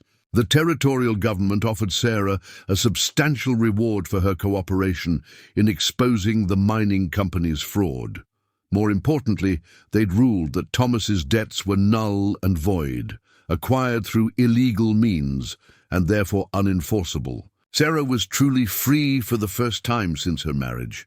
"I could leave now," she said one evening, as they sat by the fire, Emma playing on a blanket between them. "I have money, freedom, choices I never had before." Marcus felt his heart constrict at the words, though he tried to keep his expression neutral. "Where would you go?" "I don't know. Back east, maybe. Find a city where nobody knows my history, start fresh with Emma." Sarah's voice was thoughtful rather than decisive. "I could open a dress shop or teach school, build the kind of life I used to dream about." "That sounds practical." Sarah turned to study his face, reading the careful control there. "But not what you'd choose." Marcus was quiet for a long moment, watching Emma attempt to stack wooden blocks with more enthusiasm than skill. "What I'd choose doesn't matter. You've earned the right to make your own decisions. What if I asked what you wanted?" The question hung in the air between them, heavy with possibilities neither had dared voice during the long months of legal Battles and shared dangers. Marcus looked at Sarah, really looked at her, seeing not the broken woman from the auction block, but the strong, capable person she'd become. "I'd want you to stay," he said quietly. "Both of you.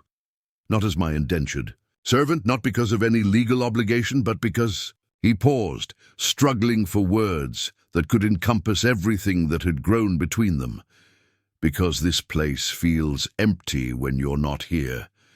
Because Emma deserves to grow up somewhere safe with people who love her. Because you make me remember what it's like to hope for more than just surviving another day." Sarah felt tears prick her eyes.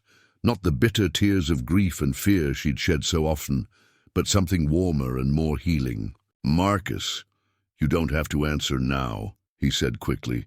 "Take your time. Think about what's best for Emma. I'll respect whatever decision you make." But Sarah was already shaking her head. "I don't need time. I've been thinking about this for weeks, trying to imagine leaving, and—" She gestured around the room that had become the first real home she'd known since childhood. "This is where we belong, Emma and me, with you." Relief flooded Marcus's features, followed quickly by something deeper and more complex. "Are you sure? Because once you decide to stay, really stay, there's no going back to the way things were." "Good," Sarah said firmly. "I don't want to go back. That woman who stood on the auction block, she was broken, defeated, convinced she deserved whatever suffering came her way. I'm not her anymore." Emma chose that moment to successfully stack 2 blocks, clapping her hands with delight at her accomplishment. The simple joy of a child's achievement seemed to seal something between the adults watching her, a shared recognition of the family they'd somehow become.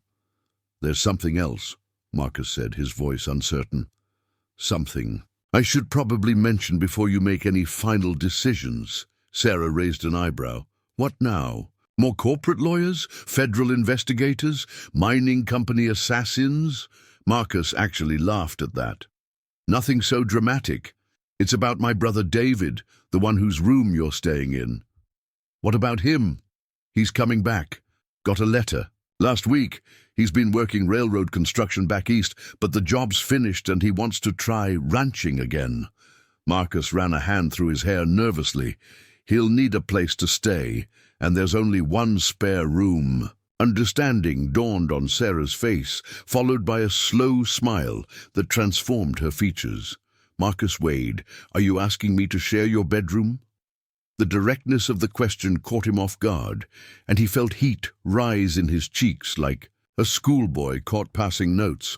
"I'm asking if you'd consider, that is, if the idea isn't completely repugnant. We could—" "Yes," Sarah said simply. "Yes, yes. I'll marry you. Yes, I'll share your bedroom. Yes, I want to build a real life here with you and Emma." She stood up, smoothing her skirts with hands that no longer trembled. "Unless you were planning to ask more formally." Marcus stood as well, suddenly remembering that there were proper ways to do these things, traditions that mattered even in the practical reality of frontier life. He dropped to one knee beside Emma's blanket, taking Sarah's hand in both of his. "Sarah Mitchell," he said solemnly, "will you do me the honor of becoming my wife? Will you let me adopt Emma as my own daughter? Will you help me turn this ranch into the kind of place where children can grow up safe and loved?" Emma looked up from her blocks, babbling something that sounded remarkably like approval. Sarah laughed, a sound of pure joy that filled the room with warmth. "Yes to all of it," she said. "Yes to everything." When Marcus stood to kiss her, it was with the gentle reverence of a man who'd learned to treasure what was precious. Sarah responded with the passion of a woman who discovered that love didn't have to hurt, that strength could be tender and protection could be freely given. Emma clapped her hands again, delighted by this new development, and the sound of her laughter echoed through the house like a promise of all the joy yet to come. Outside, snow continued to fall on the valley, blanketing everything in pristine white. It was the kind of snow that spoke of new beginnings, of slates wiped clean and fresh stars written in the tracks of those brave enough to step forward into an uncertain but hopeful future. The weeks that followed their engagement brought changes that rippled through the entire community. News of Marcus and Sarah's upcoming marriage spread quickly through the valley, carried by neighbors who'd witnessed their extraordinary courtship and the courage they'd shown against corporate intimidation. Rebecca Martinez was the first to offer assistance with wedding preparations, arriving one crisp December morning with her wagon loaded with fabric, lace, and the accumulated wisdom of a woman who'd navigated frontier life for decades. "Can't you marry in that worn dress?" she declared, unloading bolts of ivory silk that must have cost a month's wages. "A woman only gets one chance to marry the right man, and she deserves to look like the queen she is when she does it." Sarah protested the expense, but Rebecca waved away her concerns with characteristic authority. "The silk's payment for what you did to the mining company. Every rancher in 3 counties contributed to this fund once word got out about the trial. Consider it a wedding gift from people who appreciate justice." The revelation that their struggle had inspired an entire community humbled Sarah in ways she hadn't expected. She'd spent so many years believing herself worthless, a burden to be endured rather than a person deserving of respect and support. Now she found herself at the center of a celebration that seemed to encompass half the territory. Emma had begun walking during the legal proceedings, and now she toddled through the house with the confident stride of a child who'd never known fear. She attached herself to Marcus with absolute devotion, following him on his morning chores and attempting to imitate everything he did. When he fed the horses, she insisted on carrying her own tiny bucket. When he mended fence, she collected rocks and handed them to him with solemn importance. "She's going to be a rancher," Marcus observed one afternoon, watching Emma attempt to lasso the barn cat with a piece of rope she'd found. "Look at that determination." Sarah laughed, scooping up her daughter before the cat decided to defend itself. "She gets that from both sides. My father never met a horse. He couldn't be gentle, and Thomas, for all his faults, was stubborn as a mule when he set his mind to something." The mention of Thomas no longer brought the sharp pain it once had. Sarah had found a way to acknowledge her first husband's memory, without letting it define her future. The legal proceedings had given her closure, not just justice for his death, but understanding of the forces that had destroyed him, and by extension, their marriage. Marcus had worried that their rapid courtship might seem improper to the community, but those concerns proved unfounded. The circumstances of their meeting had become legendary throughout the territory, a story of courage and decency that inspired admiration rather than gossip. When territorial officials visited to finalize the mining company prosecutions, they spoke of Sarah's testimony with reverence usually reserved for war heroes. "Mrs. Mitchell's courage in coming forward has saved the territorial government millions of dollars in fraudulent claims," Judge Caldwell had told Marcus privately. "More than that, she's set a precedent that will protect honest miners and ranchers for generations to come." The financial rewards from her cooperation with federal prosecutors had given Sarah independence she'd never imagined possible. The reward money, combined with the territorial government's compensation for her testimony, amounted to more than most frontier families saw in a decade. But rather than spending it on luxuries, she'd invested in practical improvements to the ranch and established a fund for Emma's future education. "I want her to have choices," Sarah explained when Marcus questioned her careful management of the money. "Real choices based on education and opportunity rather than desperation and fear." David Wade arrived in late December, stepping down from the stage in Millfield like a man returning from war. He was taller than Marcus, with the same dark hair but lighter eyes and an easy smile that suggested life had treated him more gently than his older brother. The reunion between the brothers was awkward at first, weighted with years of separation and unspoken grievances. "So," David said, surveying the ranch with obvious approval, "you've managed to turn this place into something impressive, and acquired a family while you were at it." Marcus introduced Sarah and Emma with visible pride, noting how quickly his brother's natural charm put them at ease. David had always been the more social of the two Wade brothers, the one who could walk into a room full of strangers and leave with a dozen new friends. "I hear you two have quite a story," David said over dinner on their first night together, "taking on the mining company, fighting off hired guns, bringing down territorial officials. Sounds like something out of a dime novel." Sarah found herself telling the tale again, but this time without the painful hesitation that had marked earlier retellings. The story had become part of her identity now, not a source of shame, but a record of survival and triumph. David listened with genuine interest, asking thoughtful questions that revealed he understood the courage required for her transformation. "You know," he said when she finished, "I always wondered why Marcus chose to live so far from civilization. Now I understand. He was waiting for the right reason to rejoin the world." The observation struck both Marcus and Sarah as profoundly true. For years, Marcus had used isolation as armor against further pain, but Sarah's arrival had given him reason to engage with life again. Their love story wasn't just about two people finding each other. It was about two damaged souls learning to trust in hope again. Wedding preparations intensified as spring approached. The ceremony would be held at the ranch, officiated by Judge Caldwell himself, who'd volunteered for the honor after witnessing their courage during the trial.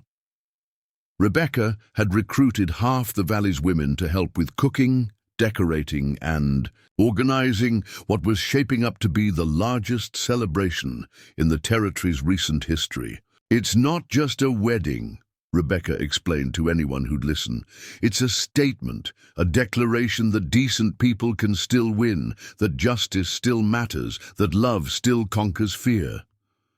Sarah's dress was a masterpiece of frontier craftsmanship, designed to showcase her natural beauty while maintaining the practical elegance that defined her character. The silk flowed like liquid moonlight, cut to flatter her figure without ostentation. Emma would wear a matching dress in miniature, her first formal gown for what would undoubtedly be the first of many celebrations in her young life. Marcus had his own preparations to manage. The ranch needed extensive work to accommodate the expected guests, including construction of a proper dance floor and additional sleeping quarters for visitors traveling from distant parts of the territory. David threw himself into the construction work with enthusiasm, seeming to relish the opportunity to contribute to his brother's happiness. "I owe you an apology," David said one evening as they worked by lantern light to finish the last of the guest cabins, "for leaving when things got difficult, for staying away so long." Marcus paused in his hammering. "You had your own life to live. I never blamed you for that." "Maybe you should have. Maybe if I'd stayed, helped you through the worst of it after Catherine died, you wouldn't have spent so many years alone." The brothers worked in silence for a while, the sound of hammer on nail echoing across the valley. Finally, Marcus spoke. "You're here now. That's what matters." "For good this time. I'm tired of running from place to place, never putting down roots. Watching you and Sarah build something real, it makes me want the same thing." The conversation marked a turning point in their relationship, healing wounds that had festered for years through simple acknowledgement and forgiveness. Sarah watched their renewed brotherhood with satisfaction, understanding that Marcus's happiness was incomplete without his family's blessing. As winter gave way to spring, the valley transformed itself into a green paradise that seemed designed for celebration. Wildflowers bloomed in impossible profusion, painting the meadows in brilliant colors that complemented the snow-capped peaks rising beyond. The ranch itself had been transformed by months of careful preparation, every building freshly painted, every fence mended, every garden planted with an eye toward beauty as well as function. Emma, now walking confidently and beginning to form recognizable words, had become the unofficial mascot of the wedding preparations. She toddled between the working women, chattering in her private language, and offering assistance that was more enthusiastic than helpful. Her presence served as a constant reminder of what they were really celebrating, not just the union of two adults, but the creation of a family that would anchor the community for generations to come. The woman who'd been bought at auction had become a bride by choice. The man who'd been haunted by past failures had found redemption in present love. And the baby who'd been born into poverty and violence would grow up surrounded by people who'd chosen to create a family from the ashes of their separate sorrows. It was, as Rebecca Martinez would say at their wedding the following spring, exactly what the world needed more of. Ordinary people doing extraordinary things for no better reason than because it was right. But first, they had to make it through. The most important day of their lives, surrounded by a community that had come to witness the triumph of hope over despair, love over fear, and justice over power. The stage was set for a celebration that would echo through the territory for years. To come, a wedding that represented not just personal happiness, but the victory of common decency over corporate intimidation. In a world where the powerful too often trampled the weak, Sarah and Marcus had proven that sometimes, with enough courage and community support, the good guys really could win. The morning of May 15th dawned clear and perfect, with spring sunshine, painting the valley in shades of emerald and gold that seemed specially designed for celebration. Sarah woke in her small room for the last time, knowing that when night fell, she'd be sharing Marcus's bed as his wife rather than his indentured servant. The transformation still amazed her. 8 months ago, she'd stood on an auction block, with no hope beyond survival. And now she was preparing to marry a man who'd proven that love could heal even the deepest wounds. Emma was already awake, standing in her crib and babbling excitedly, as if she understood the importance of the day. At 14 months, she'd grown into a confident toddler with her mother's blue eyes and an infectious laugh that could charm anyone within earshot. She'd taken her first steps in this house, spoken her first words within these walls, and today she'd officially become Marcus Wade's daughter in the eyes of God and the law. "Today's the day, little one," Sarah whispered, lifting Emma from her crib. "Today we become a real family." The house was already bustling with activity. Rebecca had arrived before dawn with a small army of territorial women, all determined to ensure that Sarah's wedding day was perfect. They'd transformed the main room into a bridal preparation area, complete with mirrors, cosmetics, and enough silk flowers to stock a dozen ceremonies. "Don't you look nervous?" Rebecca observed as Sarah appeared in the kitchen, still in her nightgown with Emma balanced on her hip. "Good. A woman should be a little nervous on her wedding day. Shows she understands what she's getting into." Sarah accepted the cup of coffee Rebecca offered, grateful for the steadying routine of morning rituals. Through the window, she could see Marcus and David working with a crew of neighboring ranchers to set up chairs and tables in the front yard. A makeshift altar had been constructed beneath the largest cottonwood tree, decorated with wildflowers and white ribbons that fluttered in the gentle breeze. Guests had been arriving since yesterday evening, traveling from as far as the territorial capital to witness what had become legendary throughout the region. The story of the cowboy who'd paid $500 for a widow and her baby had grown in the telling, but the essential truth remained unchanged. This was a celebration of love, triumphing over adversity, of ordinary people standing against corporate power and winning, Governor Samuel Matthews himself had made the journey from the capital, bringing with him a delegation of territorial officials who wanted to honor the woman whose courage had exposed the mining company conspiracy. Federal Marshal Henry Colton was also in attendance, representing the ongoing investigation that had already resulted in 17 indictments and the complete dismantling of the Millfield Mining Company's operations. "I've never seen anything like it," admitted Mrs. Eleanor Vance, the territorial capital's leading socialite, as she helped arrange flowers in the yard. "Half the governments come to honor a woman who was sold at auction. It's unprecedented." But Sarah's transformation had inspired something deeper than official recognition. Letters had poured in from across the territory, from women trapped in abusive marriages, from families struggling against corporate oppression, from ordinary people who'd drawn hope from her example. She'd become an unlikely symbol of resistance, proof that even the powerless could find their voice when necessity demanded it. The wedding dress fit perfectly, the ivory silk flowing around Sarah like liquid moonlight. Rebecca had outdone herself with the design, creating something that was both elegant and practical, beautiful without being ostentatious. Emma's matching dress was equally perfect, complete with tiny silk shoes that would probably last about 5 minutes once the toddler started exploring. "You look like a princess from one of those fairy tale books," David said when Sarah emerged from the house for the pre-ceremony photographs.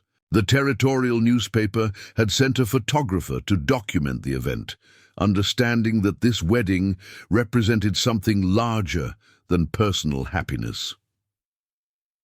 Marcus stood waiting beneath the cottonwood tree, wearing his best suit with a confidence that had been hard-won over months of growth and healing. The man who'd lived as a hermit for years now stood surrounded by friends and neighbors, no longer afraid of human connection or the possibility of loss. Sarah's love had taught him that isolation wasn't protection, it was just another form of prison. Judge Caldwell had agreed to officiate, lending the ceremony an official gravity that reflected its broader significance. He'd presided over the trials that brought down the mining company, witnessed Sarah's courage under pressure, and understood better than most what this union represented. "Dearly beloved," he began, his voice carrying clearly across the assembled crowd, "we are gathered here today to witness something extraordinary, not just the marriage of two fine people, but the triumph of hope over despair, love over fear, and justice over power." Sarah felt tears threaten as she looked out at the faces surrounding them. Here were the neighbors who'd stood against hired guns, the women who'd helped her find her strength, the officials who'd listened when she dared to speak truth to power. This wasn't just her wedding. It was a celebration of everything they'd achieved together. "Marcus Wade," Judge Caldwell continued, "when you bid on Sarah Mitchell that day in Millfield, you weren't just buying her freedom, you were investing in the future of this entire community. Your courage inspired others to stand up, to resist, to believe that ordinary people could make a difference." Marcus squeezed Sarah's hands, feeling the strength in her fingers that had once trembled with fear. The woman standing beside him bore little resemblance to the broken creature he'd rescued from the auction block. This Sarah stood tall and confident, her eyes clear and purposeful, her voice steady when she spoke her vows. "I promise to love you," she said, her words carrying across the silent gathering, "not just as my husband, but as the man who showed me that strength could be gentle, that protection could be freely given, and that love didn't have to hurt." Her voice caught slightly on the last words, remembering the years when love had meant pain and fear. But those memories no longer defined her. They were simply part of the journey that had led her to this moment, to this man, to this new beginning. "I promise to honor you," Marcus replied, his voice rough with emotion, "not just as my wife, But as the woman who taught me that courage comes in many forms, that broken things can be mended, and that sometimes the most important battles are fought not with guns, but with simple decency and an unwillingness to look away from injustice. Emma chose that moment to escape from Rebecca's arms, toddling across the grass toward her parents with the determined stride of a child who knew where she belonged. The crowd laughed as Marcus scooped her up, including her in the ceremony that would make their family official. Do you, Marcus Wade, take Sarah Mitchell to be your lawfully wedded wife, to love and to cherish in sickness and in health, for richer or for poorer, for better or for worse, until death do you part? I do, Marcus said firmly, looking into Sarah's eyes with a love that had grown from admiration through shared struggle into something unshakable. Do you, Sarah Mitchell, take Marcus Wade to be your lawfully wedded husband, to love and to cherish in sickness and in health, for richer or for poorer, for better or for worse, until death do you part? I do, Sarah replied, her voice strong and clear, carrying no trace of the fear that had once characterized every aspect of her life.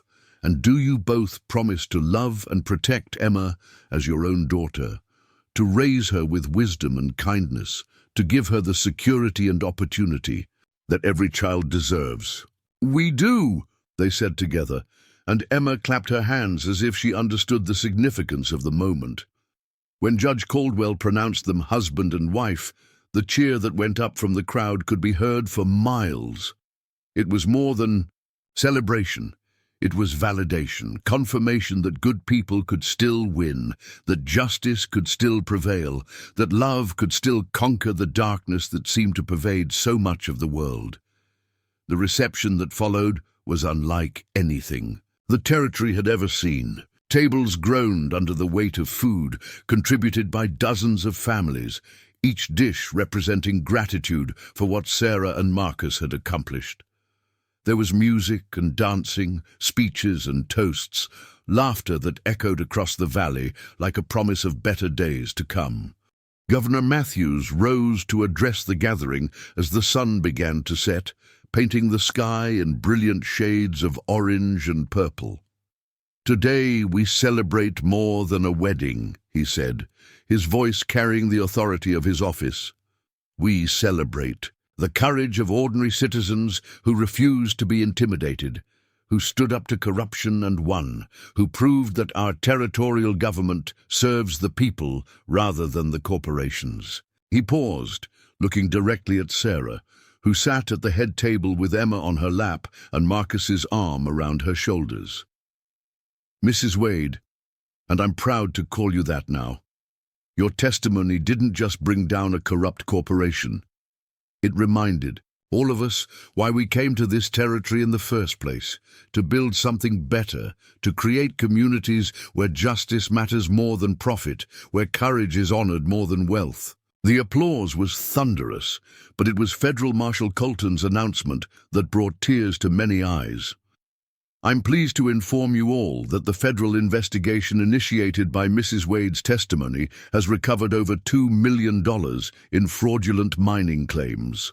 That money will be returned to the territorial treasury and used to fund schools, roads, and other improvements that will benefit honest families throughout the region. Sarah felt overwhelmed by the magnitude of what they'd accomplished. Her decision to testify hadn't just brought down the mining company. It had funded a better future for thousands of territorial families. The woman who'd once believed herself worthless had become an instrument of positive change that would echo through generations. As the evening progressed and the celebration continued, Sarah found herself surrounded by women eager to share their own stories of struggle and triumph. Some had escaped abusive marriages, others had fought corporate intimidation, still others had simply found the courage to demand better lives for themselves and their children. You showed us it was possible, said Martha Henderson, whose husband had been threatened by mining company operatives for refusing to sell his land. When we heard how you stood up to them, how you faced down those lawyers and hired guns, it gave us the strength to fight back too." Emma had fallen asleep in Sarah's arms, exhausted by the excitement and attention. Looking down at her daughter's peaceful face, Sarah marveled at how different this child's life would be from her own. Emma would grow up in a world where women could own property, run businesses, testify in courts, and make their own choices about love and marriage. The battles Sarah had fought would make Emma's life easier, just as other women's struggles had made Sarah's transformation possible. Marcus appeared at her side, offering to take Emma so Sarah could continue visiting with their guests. The easy intimacy of the gesture, husband helping wife, father caring for daughter, represented everything Sarah had dreamed of during the darkest days of her first marriage. "No regrets?" he asked softly, settling Emma against his shoulder with practiced ease. Sarah looked around at the celebration surrounding them. Friends and neighbors laughing and dancing, territorial officials honoring their courage, children playing games that would become cherished memories. Beyond the immediate festivities, she could see the ranch they'd built together, the cattle grazing in moonlit pastures, the home where they'd weather whatever storms the future might bring. "No regrets," she said firmly, "only gratitude." The last guests didn't depart until well past midnight, leaving behind a yard full of memories and a house that felt more like home than ever before. Sarah and Marcus stood on their porch, Emma sleeping peacefully in the bedroom that was now officially hers, watching the final wagon disappear over the ridge.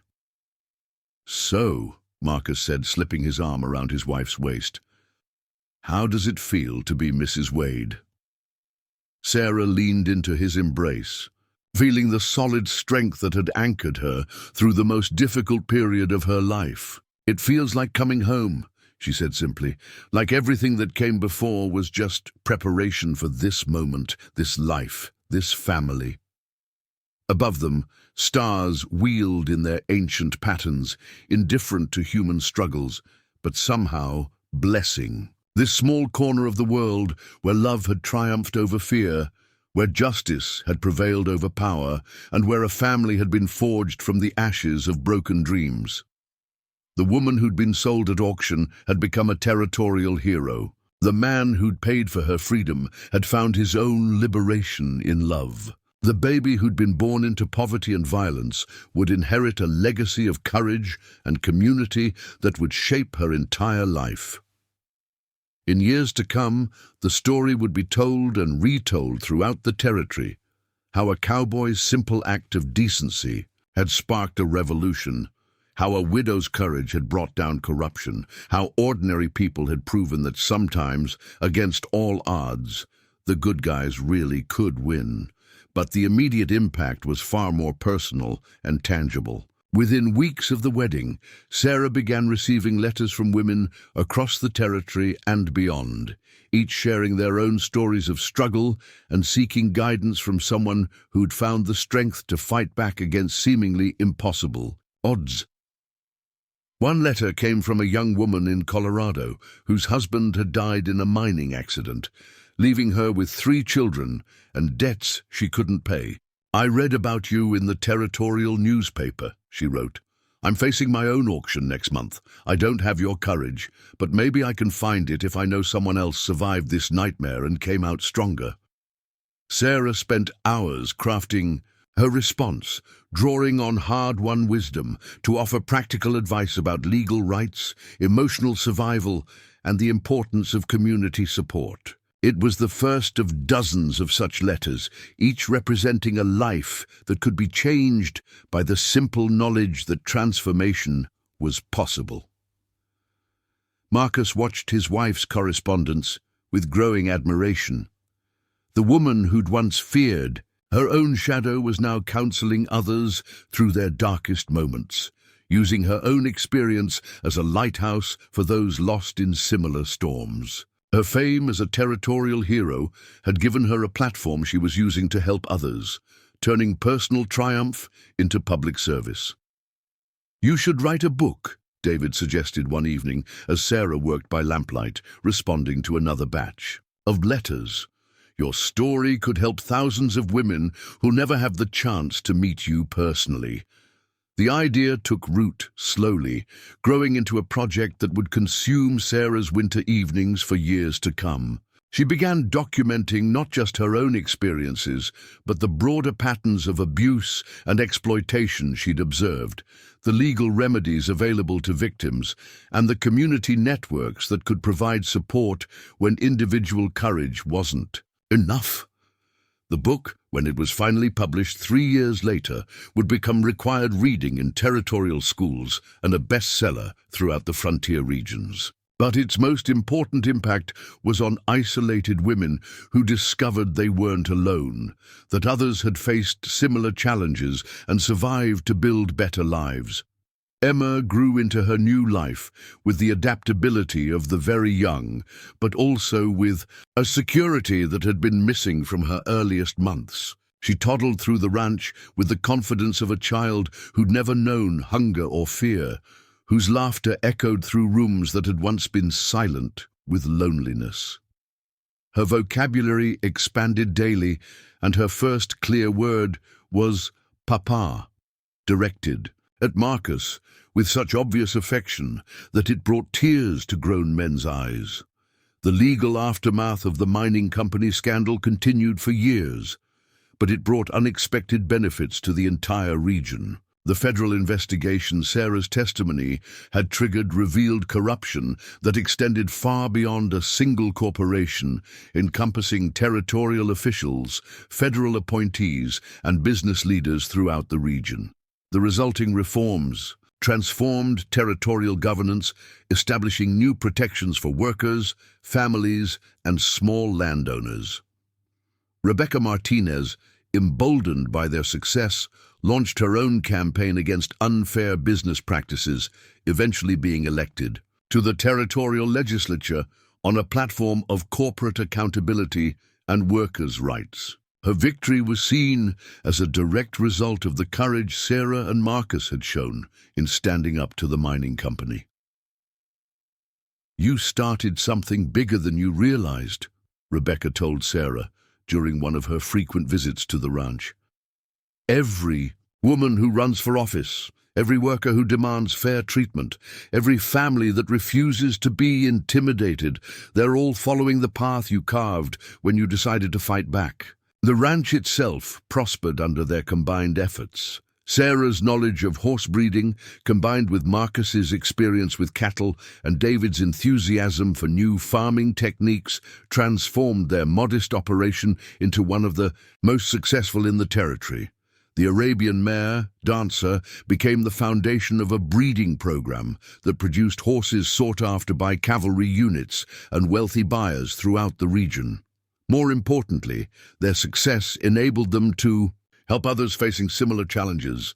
They established a fund to assist families threatened by corporate intimidation, providing legal support and temporary shelter for those forced to flee abusive situations.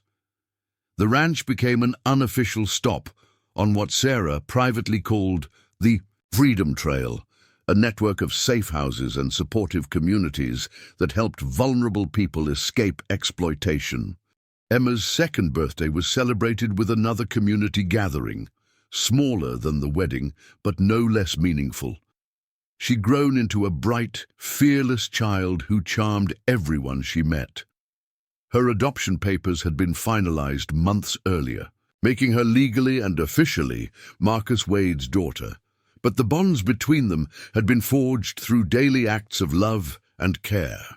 "She doesn't remember the fear," Sarah observed, watching Emma play with the children of neighboring families who'd gathered for the celebration. "She'll grow up thinking the world is a safe place where people help each other, where fathers are gentle and mothers are strong," Marcus nodded, understanding the gift they'd given their daughter simply by creating a loving home. "Maybe that's how we change the world, one child at a time, raising them to expect better than what we had." The mining company officials had been sentenced the previous fall, with Edgar Whitman receiving 15 years in federal prison for conspiracy and fraud. Caleb Bronson, the saloon owner who'd bid on Sarah at the auction, had fled the territory when investigators began looking into his business practices. The hired gunman, Crane, had been killed in a shootout with federal marshals, ending his career of intimidation permanently. But perhaps the most satisfying justice came in smaller, more personal ways.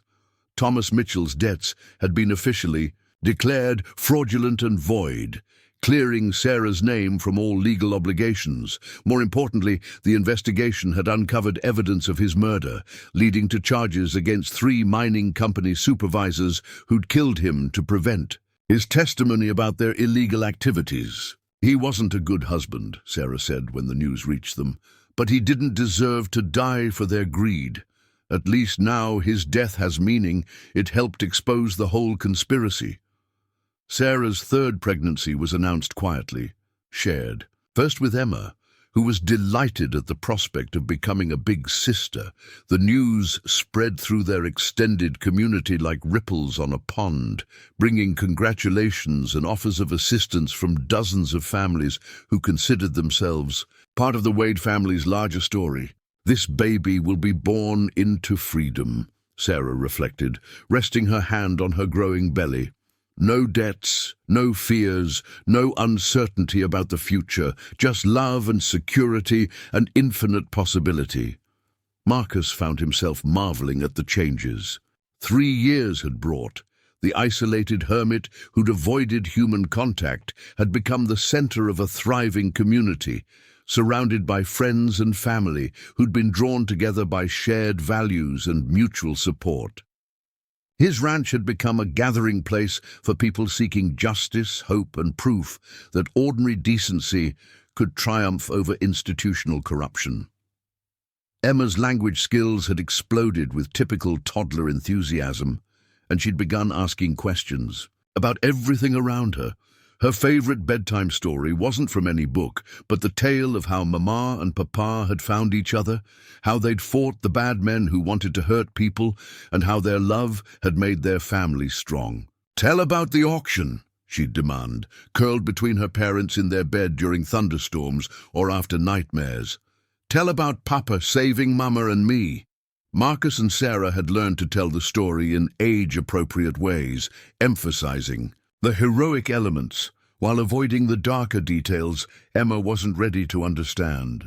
But even in its simplified form, the tale conveyed important lessons about courage, justice, and the power of standing up for what's right. The territorial government had established a commission to study the reforms needed to prevent future corporate abuses, and Sarah had been appointed as the sole woman member, an appointment that caused considerable controversy among traditional politicians, but was celebrated by reform-minded citizens throughout the region. "Mrs. Wade brings a unique perspective to our deliberations," Governor Matthews had announced at her swearing-in ceremony. "She's experienced firsthand the human cost of unchecked corporate power, and her insights will be invaluable as we work to protect vulnerable citizens from exploitation." Sarah's work on the commission required monthly trips to the territorial capital, where she consulted with lawyers, politicians, and business leaders about proposed reforms. The shy woman who'd once feared speaking in public had become an articulate advocate for social justice, respected even by those who disagreed with her positions. "I never imagined I'd be sitting in government meetings, debating legislation with territorial officials," she confided to Marcus after one particularly intense session. "Sometimes I feel like I'm living someone else's life." "You're living the life you were always meant to have," Marcus replied. "You just needed the chance to discover who you really were underneath all that fear and pain." Their 4th wedding anniversary brought another celebration, though more intimate than the territorial spectacle of their original ceremony. Close friends and family gathered at the ranch to commemorate not just their marriage, but the broader transformation their love had inspired throughout the region. Judge Caldwell, now a family friend, offered a toast that captured the significance of their journey, 4 years ago, Sarah Mitchell stood on an auction block, convinced her life was over. Today, Sarah Wade sits on the Territorial Reform Commission, her voice helping to shape laws that will protect countless families for generations to come. That transformation didn't happen by accident. It happened because two people chose love over fear, justice over profit, and hope over despair. Emma, now 4 years old and precariously articulate, added her own toast with the serious demeanor of a child imitating adult behavior. "I'm grateful for Mama and Papa and baby brother," she patted Sarah's rounded belly, "and for all the people who helped us be a family." The simple words brought tears to many eyes, reminding everyone present of what they'd really accomplished together. They hadn't just defeated a corrupt corporation or reformed territorial law. They'd created a community where children could grow up secure in the knowledge that they were loved and protected. Sarah's commission work had led to the passage of the Territorial Protection Act, landmark legislation that established new rights for workers, limits on corporate land acquisition, and legal protections for families facing debt collection. The law became a model for similar legislation throughout the Western Territories, spreading the reforms Sarah had helped craft far beyond their original jurisdiction. But tonight, it was enough to be home, to be safe, to be surrounded by the people who'd chosen to stand together against darkness and create something beautiful from the ashes of broken dreams. The auction block seemed like something from another lifetime, a nightmare that had somehow transformed into the greatest blessing Sarah had ever received. Tomorrow would bring new challenges, new opportunities to make a difference, new chances to prove that hope was stronger than despair. Tonight was for celebrating what they'd built together, a family, a community, a legacy of courage that would echo through generations of children who would grow up free because their parents had been brave enough to fight for justice. The woman who'd been sold at auction had become a territorial hero. The man who'd paid for her freedom had found his own liberation in love. The baby who'd been born into poverty and violence would inherit a legacy of courage and community that would shape her entire life. And in the end, that's what left the town in tears. Not sadness, but overwhelming joy at witnessing proof that decency still existed, that love could still heal, and that ordinary people could still accomplish extraordinary things when they had the courage to try. Up next, you've got 2 more standout stories right on your screen. If this one hits the mark, you won't want to pass these up. Just click and check them out. And don't forget to subscribe and turn on the notification bell so you don't miss any upload from us.